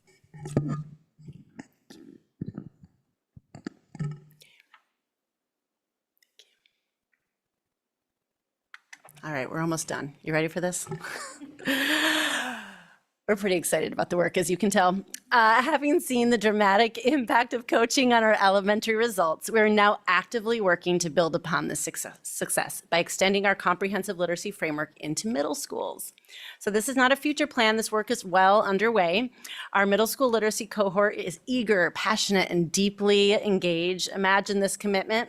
After teaching adolescents all day long, a cohort of 30 teachers voluntarily join us for evening reading courses from 4:30 to 7:30 p.m. I'm telling you, it's dark when we leave. This, like we all experienced this evening. This intensive learning is being strategically followed up by robust support funded in part by our recent Comprehensive Literacy State Development Grant, which includes the establishment of middle school literacy coaches. You can see some patterns here, right, from what we've done in elementary. And the alignment is key to this expansion. For example, we have Core 5 from Lexi, an adaptive software program in elementary, and we have Power Up in middle school so that students can see that seamless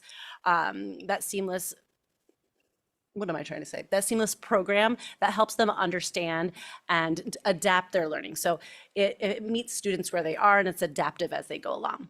Crucially, we will launch our middle school literacy data meetings as well. As you heard from Rosina talk about the literacy data meetings that we have on elementary. We're starting those this spring in middle school, where we'll be looking at on-demand writing samples and all the comprehensive literacy data. Teachers will be coming together in teams with their coaches to look at that data and decide how that will shift their practice moving forward. So what's next? We've shared our strategic achievements tonight, but our work is far from finished. As you can see, we're committed to building a cohesive and aligned literacy system, and as such, we're not stopping here. Our final slide outlines our path forward, which is focused on achieving true alignment of our instruction goals and practices pre-K through 12th grade. To make growth transparent and actionable for both our staff and our families, we're developing comprehensive literacy checkpoints throughout a student's entire school experience. This system will serve two vital functions. They'll provide even more targeted interventions at key moments in students' literacy learning, but also timely family engagement resources for families to understand where their students are and what they can do to do wraparound support at those key moments in their literacy development. In addition, we've hired a specialist focused on birth to pre-K. Family engagement, this work is both required and funded again through the Comprehensive Literacy State Development Grant. And finally, to maintain the momentum we've seen in our elementary and middle schools, we plan to expand our teacher cohort model to high school. This will build upon our foundational work and ensure students are supported along their entire academic journey, leaving North Clackamas schools prepared for their future. So we, as you can tell, I hope you can see that we are incredibly proud of the progress that we've shown tonight. And at the same time, we remain committed to ensuring every student in North Clackamas schools achieves literacy proficiency. Thank you so much for your time. And if you have any questions, we're open. All right, thank you. Thank you so much. Directors, do we have any questions or comments? Director McVeigh. So I'm so glad you talked about family engagement and those things, because I think as a parent, we would look to educators like, what are the 2 or 3 things I can do at home that's going to help my student? Because we're not in the practice of that, and we don't want to burn our kids out. They want us to be parents, not their teacher, and we don't want to teach them the wrong work either. So I'm glad that's part of your practice. On the progress over time slide, I just have one question. That was probably the 3rd slide. I want to make sure I'm reading it correctly. It's at the very beginning, sorry. It's the second one, yeah. Keep going. Progress over time. It's the blue second one, I yes, think. Yeah, that one. So to read this correctly, I don't read it vertically. I read it as a stair step, correct? So like 21, 22, K, then I'm going to go down one, go over one and down one to 22, 23 for grade 1, down one and over one for grade 2. Is that correct? You can get it that way. You have to see how it works. Right, because that's how, yeah, unless I'm just going to measure each class independently. I'm not going to see any progress unless I go down a step correctly. Okay. Cohort progress. Yeah. Cohort progress. Okay. Yeah. Thank you. I did hear came from, I think, this district. They said, well, if you don't want to limit all the kids' TV, turn the sound off and put closed caption on and see if they, and the parent was like, oh my God, it worked. They read the entire thing. I thought that was a great idea. If you're not going to limit TV, at least make it a little bit challenging. All right. Are there any other questions or comments? Oh, you know, I have Director Olson. First of all, I just want to really commend you. The presentation was very thorough. It was inspirational, but also, you know, as an educator, it was very aspirational. So I have lots of questions. But I will just hold just a few for tonight. But I really like your focus on looking at core, whole group, and small group. And it sounds like the focus was primarily on tier 1 and not trying to like intervene our way to proficiency. I applaud your attention to the professional learning of the paraprofessionals because I think that there is so much opportunity in our paras who can work just as closely with kids as a teacher, and they deserve to have that knowledge of the science of reading and how to support our learners too. I do have a question about when you said that the common SIP goals for second grade fluency were tied to individual student progress. So is that the percentage of students who made adequate progress, or is that growth from the full cohort over the course of the year, this percent made growth? Yeah, so what we did was we looked at where kids started at, and then if they were to make ambitious growth, which is at least 1.6 words a week, and then we calculated how many kids could we move if they made that amount of growth or more instead of just typical growth, because we didn't want to just keep kids going, we wanted to change outcomes. So we calculated for your school, how many kids would we then move into grade level material if they made that ambitious growth. So we didn't just like guess at a number of like, let's move 8% of kids. It was like, if we make this amount of growth, how many kids can we move? So, great. And we were very intentional. We took the time to look at every single student, and principals actually identified the name of the students, and we put them, these are students that we are going to focus on. I mean, of course, on all students, but specifically, these are the name of students. And we were doing our benchmark data and look at how is this particular Patricia is doing it. Okay, she is growing. So we had actual real name of students to focus with and work with them. Thank you. That's what I thought I heard, that, that really aligns to our vision of each student being seen and having their instructional needs met. I do have one question about coaching. Just wondering, what is the coaching FTE? Like, does each building have their own instructional coach, and is there a particular coaching model or professional development that you have found to be kind of behind this success?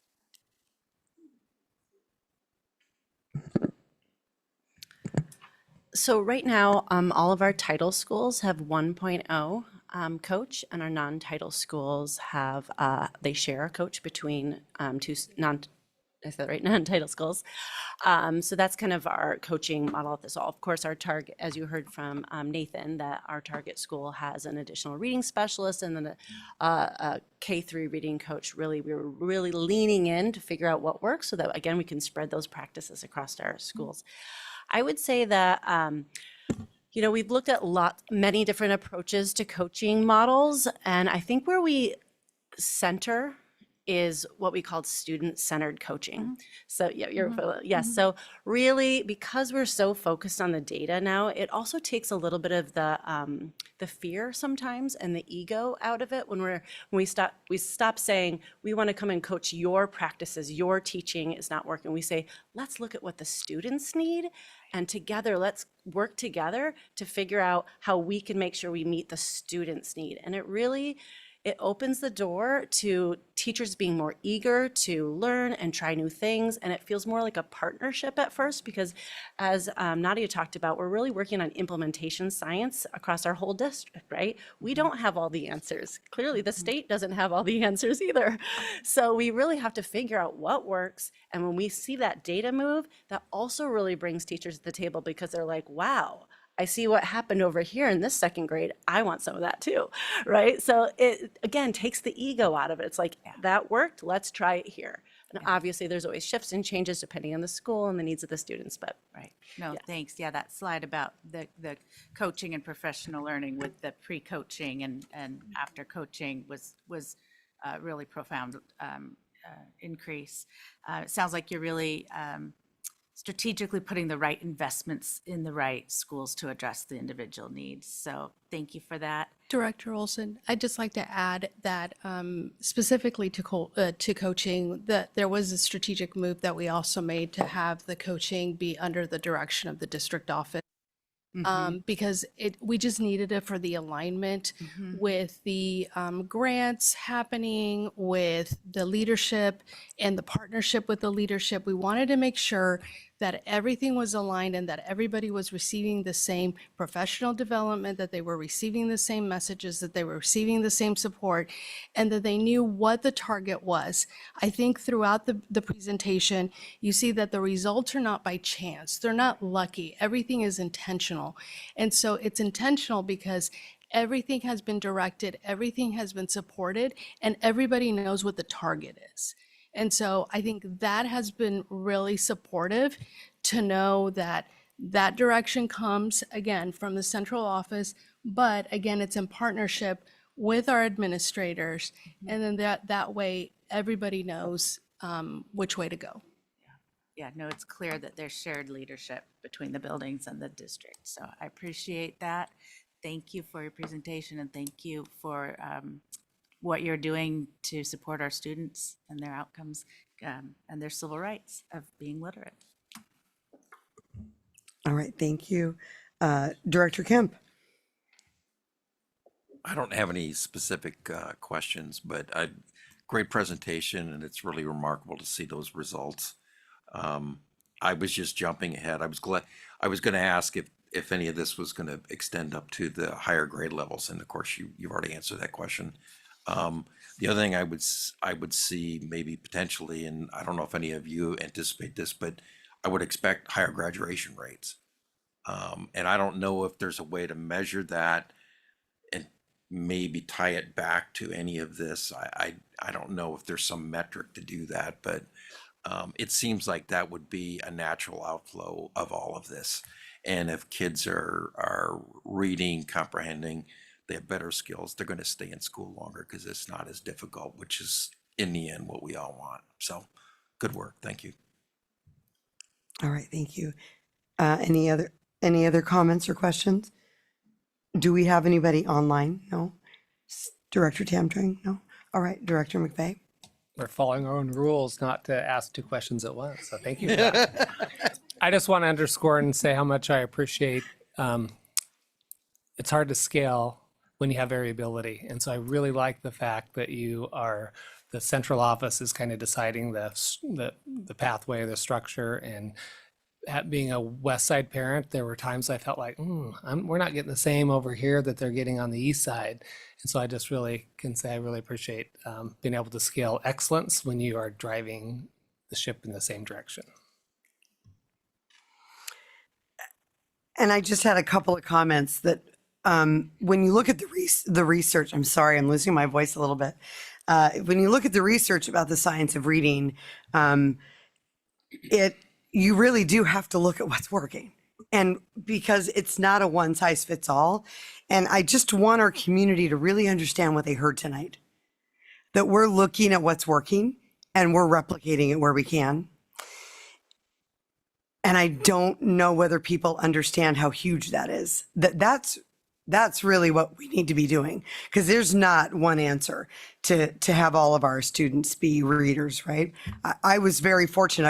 I love to read and I could read, and it was super easy for me, but I had siblings that it wasn't so easy for, and we all needed something different to learn how to be that reader. So first of all, I just want everyone to understand how important it is that we see that, right? Secondly, that this just and we've talked about this for a couple of years, right? That it's high dosage tutoring and coaching that's going to make the difference. And the numbers don't lie. They don't. And I think this board has challenged people in the past. I believe we've challenged Miss Tammy Fields back there about math scores and kids going into accelerated math. And I believe we all said the same thing the last couple of years. What are you going to bring me in a couple of years? What are you going to bring to this board in a couple of years when we invest? And you said you were going to bring higher scores, and we were going to be teaching more kids to read. And that is huge, absolutely huge. And you're so right, Director Olson. It's a civil right to teach these kids how to read. Absolutely. It's so important for them to learn how to read. And I know that you're concentrating on, what is it? We have, 74%. So I know we're concentrating on those 26%, right? I know that's what we're doing. We're working on those 26%, but just thank you for everything. And one more quick thing, also just understanding this is not just about what happens in the classroom. You heard over and over tonight how much this is about data and meetings and how is Maria doing and how is Stephen doing in class. It really is that granular. So it's not just as simple as we're going to sit down in a classroom and teach them how to read. We have to have meetings. And I applaud you and our teachers and our paraeducators that are taking their time, that outside of an exhaustive day full of second graders, that they're going to a meeting to look at data to see how their kids are doing. That is incredible dedication. So I just need to call that out, because this is what we want to see. Now we need to work on those 26% or those kiddos that are not meeting benchmark. But thank you for everything you're doing. This could not have been better numbers. Yeah, it could have been 100, right? It could have been 100, but we all have a little bit of time and we'll be there. But thank you all so much. This takes incredible dedication, and and a team of people that truly, truly care. And we thank all of you. Our community thanks you, our students thank you, and I thank you as well. So just want to and appreciate the very extensive report and presentation. I know that's a lot of data, a lot of information to give us, but I appreciate all of you very much. All right, thank you.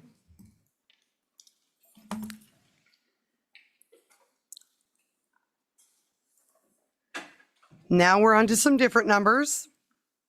Ending fund balance. So next on the agenda is a discussion about maintaining the school district's financial health, specifically considering the board's policy direction about the required ending fund balance for the school district.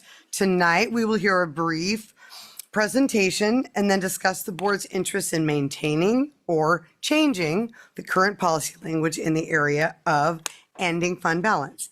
I welcome Chief of Staff Tiffany Shireman, Executive Director of Finance and Business Services, Matthew McCara.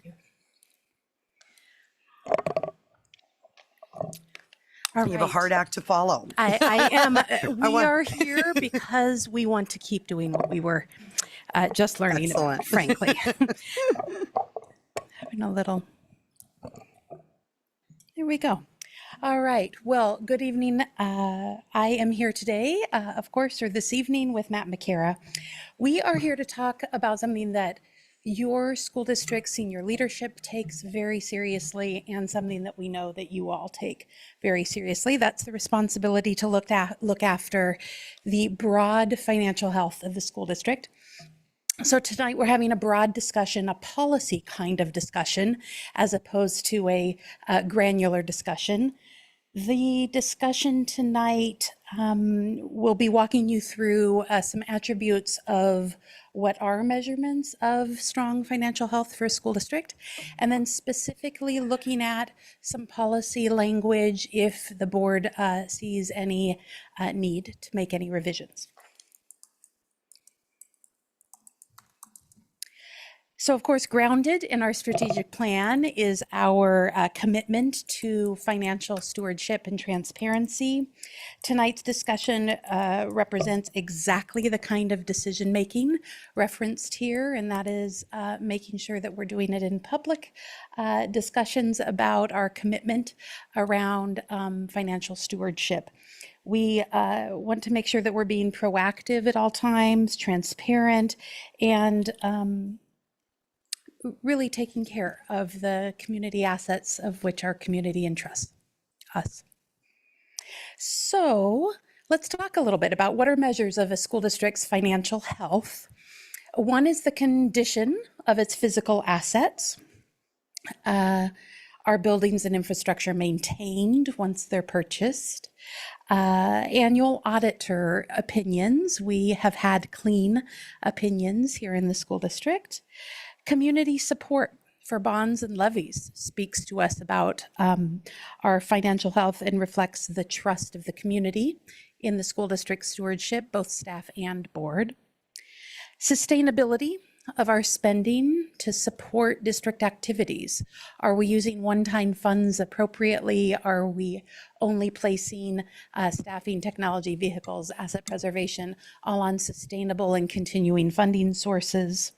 Policy guardrails, things like frameworks for how we invest and how do we ensure that we're maintaining our capital. Our investment needs to be prudent, for instance. And then finally, our ending fund balance and reserves. That last bullet, of course, is why we're here tonight to talk a little bit more. All of these elements, though, I do want to remind, anytime we get in a policy about a single attribute of financial health, it all plays within this whole network. And then there's one that isn't on here that I think I'm remiss for making sure that we don't mention here, and that's our credit rating. So our credit rating for when we go out to sell bonds is another real indicator of our financial health, and didn't make the list, and it probably should have. All right, with that, I will share with my partner, Matt. Thank you, Tiffany, and thank you, board. To help inform this discussion, I'd like to start with establishing a common understanding of what ending fund balance is and what it does. First and foremost, our general fund ending fund balance serves as our liquid financial reserves. In other words, it is our principal means to mitigate against financial risk. We calculate it as a percentage of all general fund resources, which includes both our beginning fund balance and our annual revenues. Over the past few years, we have strategically maintained our fund balance at greater than 15%. There are many reasons for this. I will highlight 3 now. First, we have been preparing for increasing PERS expenses. As many of you know, the rate relief we've enjoyed from our 20 years PERS bonded side accounts is ending. Consequently, this means that we need to be prepared for higher pension costs in the future. Second, we need to protect ourselves against potential revenue fluctuations from state and federal sources. As we all know, in Oregon, school funding can be volatile, and without sufficient reserves to mitigate against these fluctuations, reductions often follow, which we are seeing, unfortunately, with many of our peers and neighbors.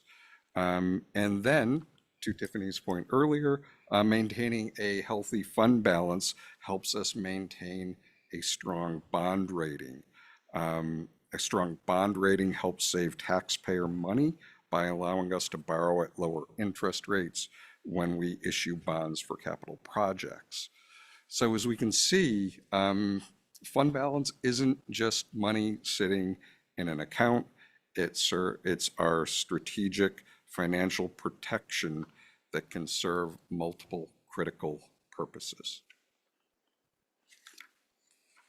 Now, I'd like to look at where we are today. Our current fund balance policy, DBDB, was last revised over a decade ago in January 2014. The policy does a good job of explaining why we need a robust ending fund balance, namely to protect the district from unnecessary borrowing, meeting unexpected emergencies, meeting the uncertainties of state and federal funding, helping ensuring a strong credit rating and future financial stability. The policy identifies a minimum threshold of 5% of total adopted revenues.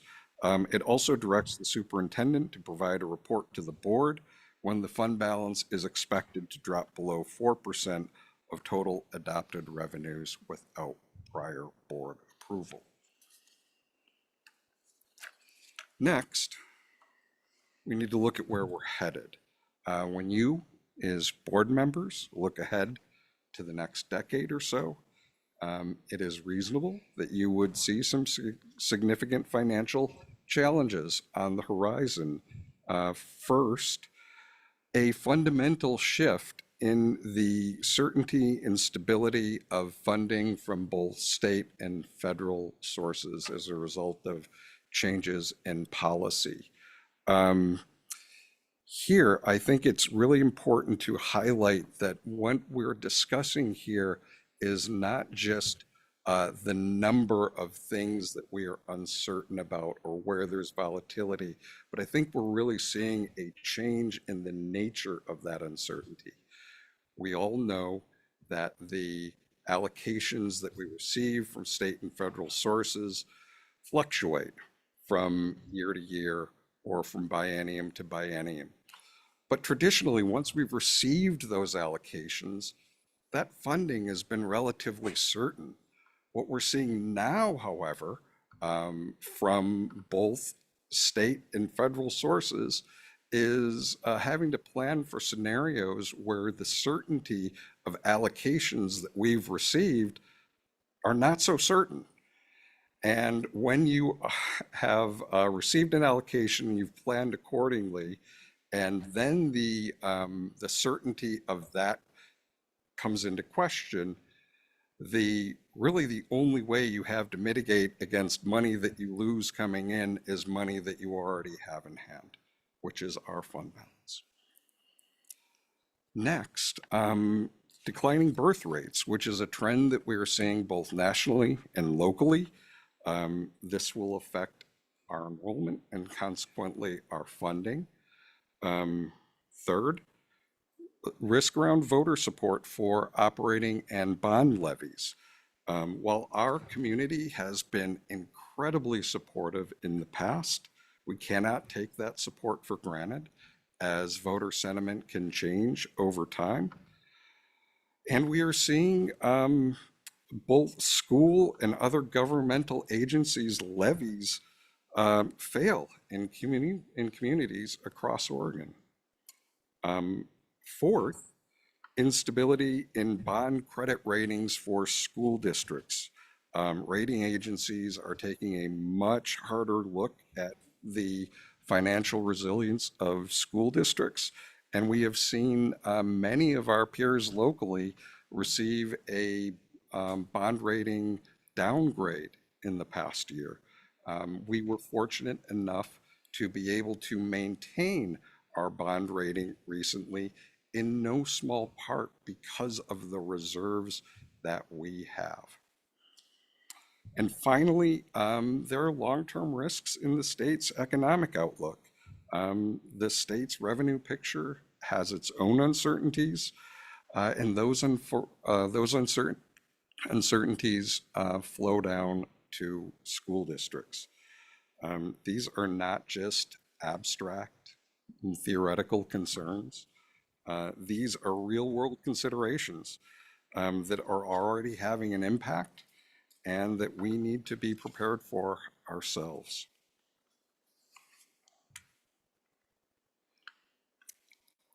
As part of our recommendation, or I'm sorry, as part of our discussion, we should also consider the recommendations of the professional experts in terms of best practices.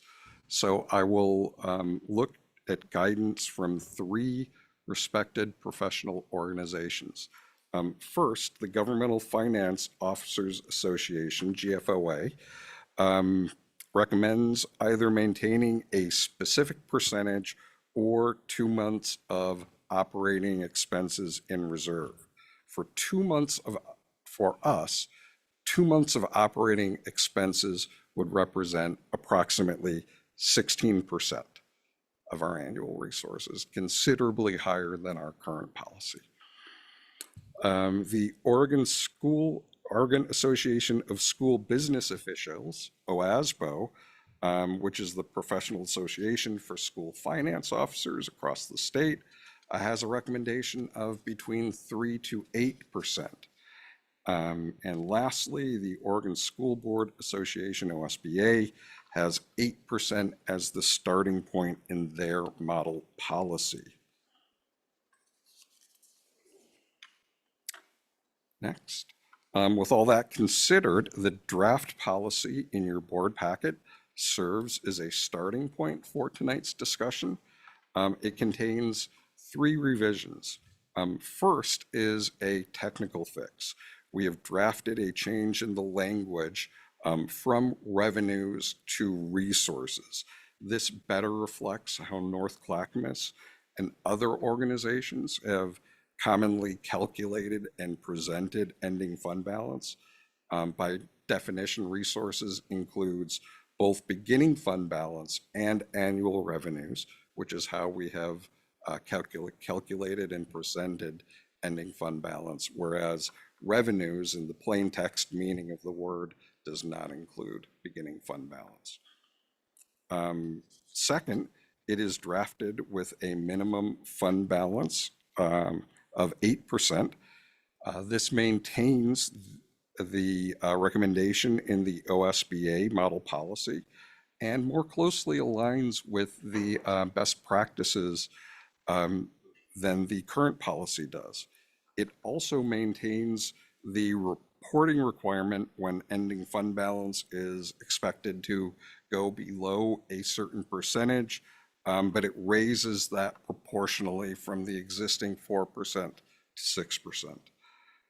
And third, we have updated the footnote language to match the OSBA model policy, which removes the range OSBA had in the previous version, but has been removed from the current version. To be clear, the most substantial change is that moving the minimum threshold from 5 to 8%. It is worth noting that we have been maintaining balances well above both of those numbers for years. This policy brings this policy change would bring our written policy more in line with OSBA's model policy, with our actual practice, and with the consensus best practices. And with that, I'll hand it back over to Tiffany. Thank you. So in just a moment, Chair, we will, of course, turn it back to you for any discussion. This discussion will help determine next steps. So depending on what's discussed here, this could be considered a first read of a proposed policy revision, and then we'd bring back for action at the next meeting. We could make some modifications to the proposed here during a discussion, bring those back for action. There's just a lot of ways this could go depending on our discussion. So we'll leave it there, and we're available. All right, thank you. Board, directors, do we have, what questions do we have about the ending fund balance? Director McVeigh, I was sure you were going to have something. I don't really have a question, more of a comments or, there's not a single bit of good news from the state or federal that says we're going to get more money in any shape, form, or fashion today or tomorrow or next year. I know we've been operating at 15% fund balance, but we've also had some good years, and you guys have been very fiscally responsible. But I also think is good for starting to come out of the gate or starting where we know we can't go below. And personally, I think even 8% is too low. I mean, I would go all the way to the 16% to have 2 months. I mean, they say you should have 6 months worth of savings, right? That can't happen.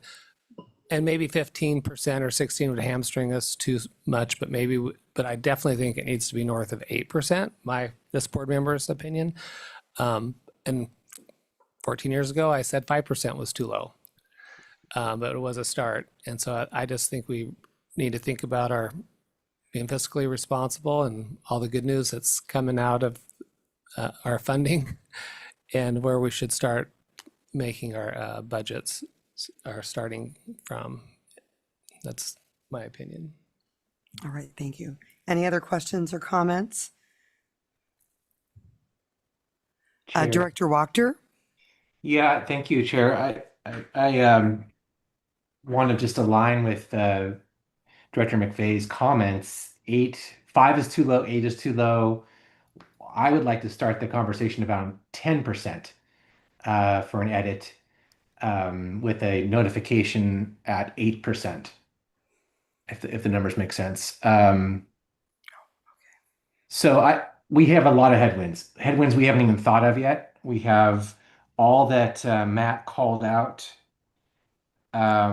I don't know that we've seen the last shoe drop on PERS, and we have aging facilities, and the bond won't cover all that we need to be fixing, honestly, to keep our district intact and our students in good educational spaces. So I really would love to see higher than 10, but I think 10 is a better starting number for me. Thanks. Thank you, Director Wachter. Any other comment? Director Kemp? Yeah, I would tend more towards the conservative side, and I'd be comfortable at 10%. I've always lived my life pretty conservatively fiscally, and it's always worked out pretty well. And when I was a part owner in a company, we did the same thing, and it worked out pretty well. You could deal with unforeseen circumstances in a much better way. So I think it'd be wise to certainly not go below 10%, or certainly 8. But thank you for the presentation as well. Thank you. All right, thank you. Any other questions or comments? Director Dobson? Thank you so much, Chair. Yeah, I have two questions. One is, Matt, what happens to your numbers if we say 10% instead of 8 for the ending fund balance? And then my other question is, what would be your reaction to, let's say, the state tapping the Educational Stability Fund to kind of stabilize over the next year? Would you still, would the district still have the same position about the ending fund balance if there was an indication from the state that they were going to make an effort to stabilize? Thank you. To answer the two questions, the first question about what this would change at 8% or 10%. We have been maintaining balances, as I mentioned, above the 5 or 8, and even the 10% more in the range of 15%. We are expecting that may not be sustainable at that rate over time. However, even looking at our forecast, it is still a number of years out before we're looking at anything at the 10 or the 8%. So the impact is potentially a few years out. To answer the second question, in terms of the Educational Stability Fund, I believe I'm speaking for myself and many of my peers when we would say that the current situation seems to be, it would seem to match the intent behind what that fund is for. So I think we are universally in favor of using that. However, in terms of what that would mean to this policy or this discussion, in putting the presentation together, we intentionally chose not to necessarily go through the laundry list of a half dozen or 10 or the infinite number of things that we are concerned about, and have tried to put together a presentation that is really applicable across a broader set of circumstances. To the extent that it really is responding to the current situation, I would go back to the point that I made, that I think we are seeing a fundamental change in the nature of the risk that we have seen, and not necessarily the individual dollars involved at a given point in time. Thank you. All right, thank you. Are there any other questions? Yes, Director Tamtring. I'm just curious, do you think, since we've been maintaining that and we don't see that changing within the next few years, and we are coming up on a bond, that maybe seeing that we are being more cautious with the money, having that, be it 15%, if that's where we've been maintaining, that would help people kind of understand that. I mean, does that make sense? What I'm saying? I can share that I sat in on our last credit rating, the calls. They seemed less interested in what our policy number was than what our actuals were. They absolutely wanted a policy number, and they wanted to make sure that staff was accountable to the board, but they did not seem to weigh in much, other than they really liked that number starting with a 2. That I'll just call it out for what it was. They lit up when that number came up. All right, are there any other questions? Or thank you for this. I think it is really important. I think that I agree with Director McVeigh that, I mean, I would love, it says we should have 20 to 25%, which is 2 to 3 months, right? So 3 months, I'm assuming, is putting us in that 22, 24% ending fund balance. And that is what's actually recommended. We obviously can't go there, and I get that. But I agree that I think that if we're all, it sounds like we're in a little bit of consensus that we like the 10 and 8 number. 10 is the percentage, and we want to be notified at 8. Am I understanding that correctly? That we're all pretty interested in the 10 and the 8? Director Olson? I'm just making sure. Are you thinking or? Okay. I don't think everyone weighed in on that. Right, yeah. Director Dobson and Director Wachter, are you, I think Director Wachter did mention he was on board with 10 and 8. Mm-hmm. Director Dobson. Yes, I concur with 10 and 8. All right. And Director McVeigh, did you have something you wanted to say? No. Okay. Don't want to miss you. All right. So it sounds like we have some consensus with the 10 and 8 numbers, making those changes and then bringing that back for, I think, discussion action at the next meeting. Yes? It could be discussion action. It could go into consent. We'll leave that to chairs to discuss All right. how to do that at the next Excellent. meeting. All right. We will do that. Thank you. Thank you all very much. Thank you. Even though it's just semantics, we're not revenue generating, except the only time we do generate revenue is from a fund balance when interest rates are greater than 0.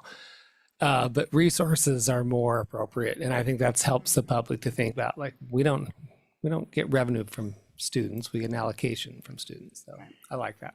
That is a good point to make. Over the last couple of years, we have been able to see an increase in our interest received on investments, partially as a result of having additional fund balance to be able to invest. The benefits of having strong reserves are many. That's an example of one that just didn't make the page. All right. All right. Thank you. Next on the agenda, thank you so much, both of you. Next on the agenda is Student Success Act, a Student Investment Account Agreement. I welcome Director of Student and Family Services, Jennifer Dove Kiltow.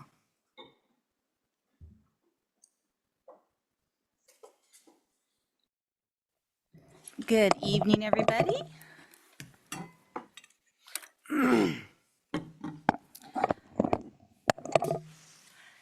Hello, tonight I am bringing forward the Student Investment Account Grant Agreement for the 25-27 biennium for your discussion and approval. As outlined in the board cover memo, the Student Success Act requires that this agreement be presented and approved in an open meeting before funds can be released to school districts. For the 25-27 biennium, North Clackamas is allocated $33,858,641.05. This amount includes the allocations for the 3 of our district-sponsored chartered schools as well. So for Milwaukee Academy of the Arts, Cascade Heights, and Clackamas Middle College. The Student Success Act does require us to invest student investment funds into 2 distinct areas. That is to support students' mental and behavioral health needs and to increase academic achievement while reducing disparities for focal student groups. And those focal student groups include students of color, students with disabilities, emerging bilingual students, students who may be experiencing poverty, homelessness, and maybe in foster care. Our district integrated plan, which includes our student investment account funds, was created by both a thorough needs assessment and an extensive community engagement process. And from that work, several key themes emerged that now anchor our priorities, and that's how we allocate our student investment funds. And so our district plan was brought before the board last February and was approved by the board and was then approved by the Oregon Department of Education. So now we're at the step in the timeline for grant agreements to be approved by school boards. So the grant agreement before you reflects the requirements and funding set by ODE. And that includes quarterly disbursements. It includes all of the requirements and the funding schedule. So tonight's requested action is to have the approval of that grant agreement so that we can, as a district, begin to access those funds that will support our integrated plan and the priorities that we have set forth at the request of our students, families, and our staff. So I thank you for your time. I am happy to be here as a resource if you would like to discuss or have questions before taking action. All right, thank you. Directors, are there any questions or comments about the student investment account agreement? Director Dobson and Wachter, no? Okay, so, okay, all right. Excellent. Do we have a motion to approve then? I motion that we approve the student investment account grant agreement with the Oregon Department of Education. Do we have a second? Second. Sorry. Okay. All right. It's been properly moved by Director Olson and seconded by Director Kemp. I will call for a vote on the motion. All those in favor, aye. Aye. We heard her. Okay. All those opposed? All right. Motion passes with a vote of 6-0, correct? Because we no longer have Director Wachter. 6-0? Yeah. Okay. All right. Excellent. Thank you. Thank you so much. All right. And next on our agenda, last but not least, is I don't think this is right. This is a playground purchase discussion. I welcome Chief of Operations, Teresa Neff Webster. Good evening. Thank you for having me. And I am here for a discussion and action item with the superintendent's recommendation for the board to approve the purchase from Buell Recreation for a replacement playground structure and surfacing for Ardenwell Elementary School for a total cost of $348,343. A little bit of background. The district created the playground replacement program a few years ago in order to address both maintaining safe and reliable play structures, but also to meet the Americans with Disabilities Act requirements. And at the time when the program was created, the budget was created with the intention of 2 playground structures a year to be procured and installed. But unfortunately, due to rising costs of both the equipment and the installation, we had to do a revision of prioritizations. And so we will be moving forward with 1 playground annually, starting with this playground. And the final thing I will say on this is that the input in the decision on what kind of structure is created that will be installed at Ardenwald was a combination of facilities operations, risk management, and the Ardenwald administrators. So we made sure that we had a lot of different voices at the table when we made this decision. And I will take any questions. Excellent. Thank you. Are there any questions? Director McVeigh. So I'm just curious, since Ardenwald's new, why are we choosing Ardenwald over other schools? It's good. Good question. It's actually a 20-year-old playground structure. The playground was not replaced in the last bond, and we actually have students with ADA needs who are not being met currently. Okay. I didn't know that we didn't get a new fence when we built a new school, I guess. Thank you. Sure. Director Dobson. Thank you, Chair. Could you give us a little bit more detailed information about the way that you went about choosing the structure and what ADA needs it's going to meet specifically that are not currently being met? I'm very interested to know what the participation, for example, of our physical therapy folks was in this discussion, because I know how important they are to this equation. Sure. Thank you for the question. So a few things have occurred. So first and foremost, when the program was created, we created a playground standardization through our risk management team who have been certified in the ADA requirements.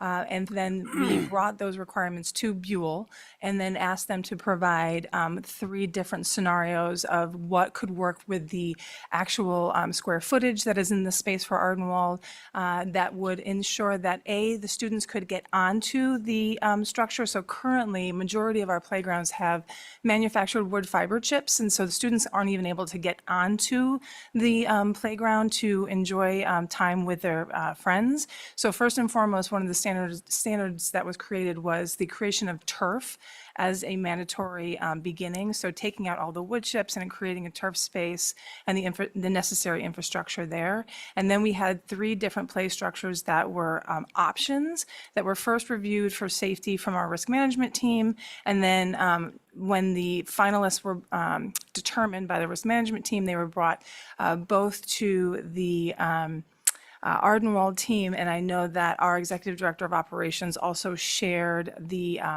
decisions around which playground structures were available with all of the therapists that had voiced concerns previously, and they were very excited with the choices that were made. Thank you so much. I would just add that I ran into our physical therapist assistant the other day, and she shared with me that she felt so supported by our facilities department in walking with her to see what the need was, looking at that, and just excited at how we were moving forward with this. So I just would add that. I love to hear that. Thank you so much. All right, thank you. Are there any other questions or comments? Yeah, and thank you for the care. I mean, that's, one of our strategic points is the care of our students and for it to be accessible for everyone. So thank you for that. All right, do we have a motion to approve? I motion to approve the elementary school playground purchase at Ardenwald. That needs to be the full motion. We have to have the dollar amount and the contractor in there. Up here. So, sorry. I move to approve the motion for the elementary school playground purchase at Ardenwald from Buell Recreation in the amount of $348,343. Thank you. Do we have a second? Second. All right, it's been properly moved by Director Tamtrang and seconded by Director McVeigh. I will call for a vote on the motion. All those in favor, aye. Aye. Aye. Aye. All those opposed? All right, excellent. The motion passes with a vote of 6-0. Whew, that was a long one. We've been getting out of here quickly. All right, so 9:03, we're just about adjourned. And I have a quote from Tayana Paris. She's one of the actors in Mad Men. And she said, "It only takes one person to mobilize a community and inspire change. Even if you don't feel like you have it in you, it's in you. You have to believe in yourself. People will see your vision and your passion, and they will follow you." So we are adjourned at 9:04 this evening. This North Clackamas School District Board of Directors meeting is adjourned. Have a good evening, and we'll see you next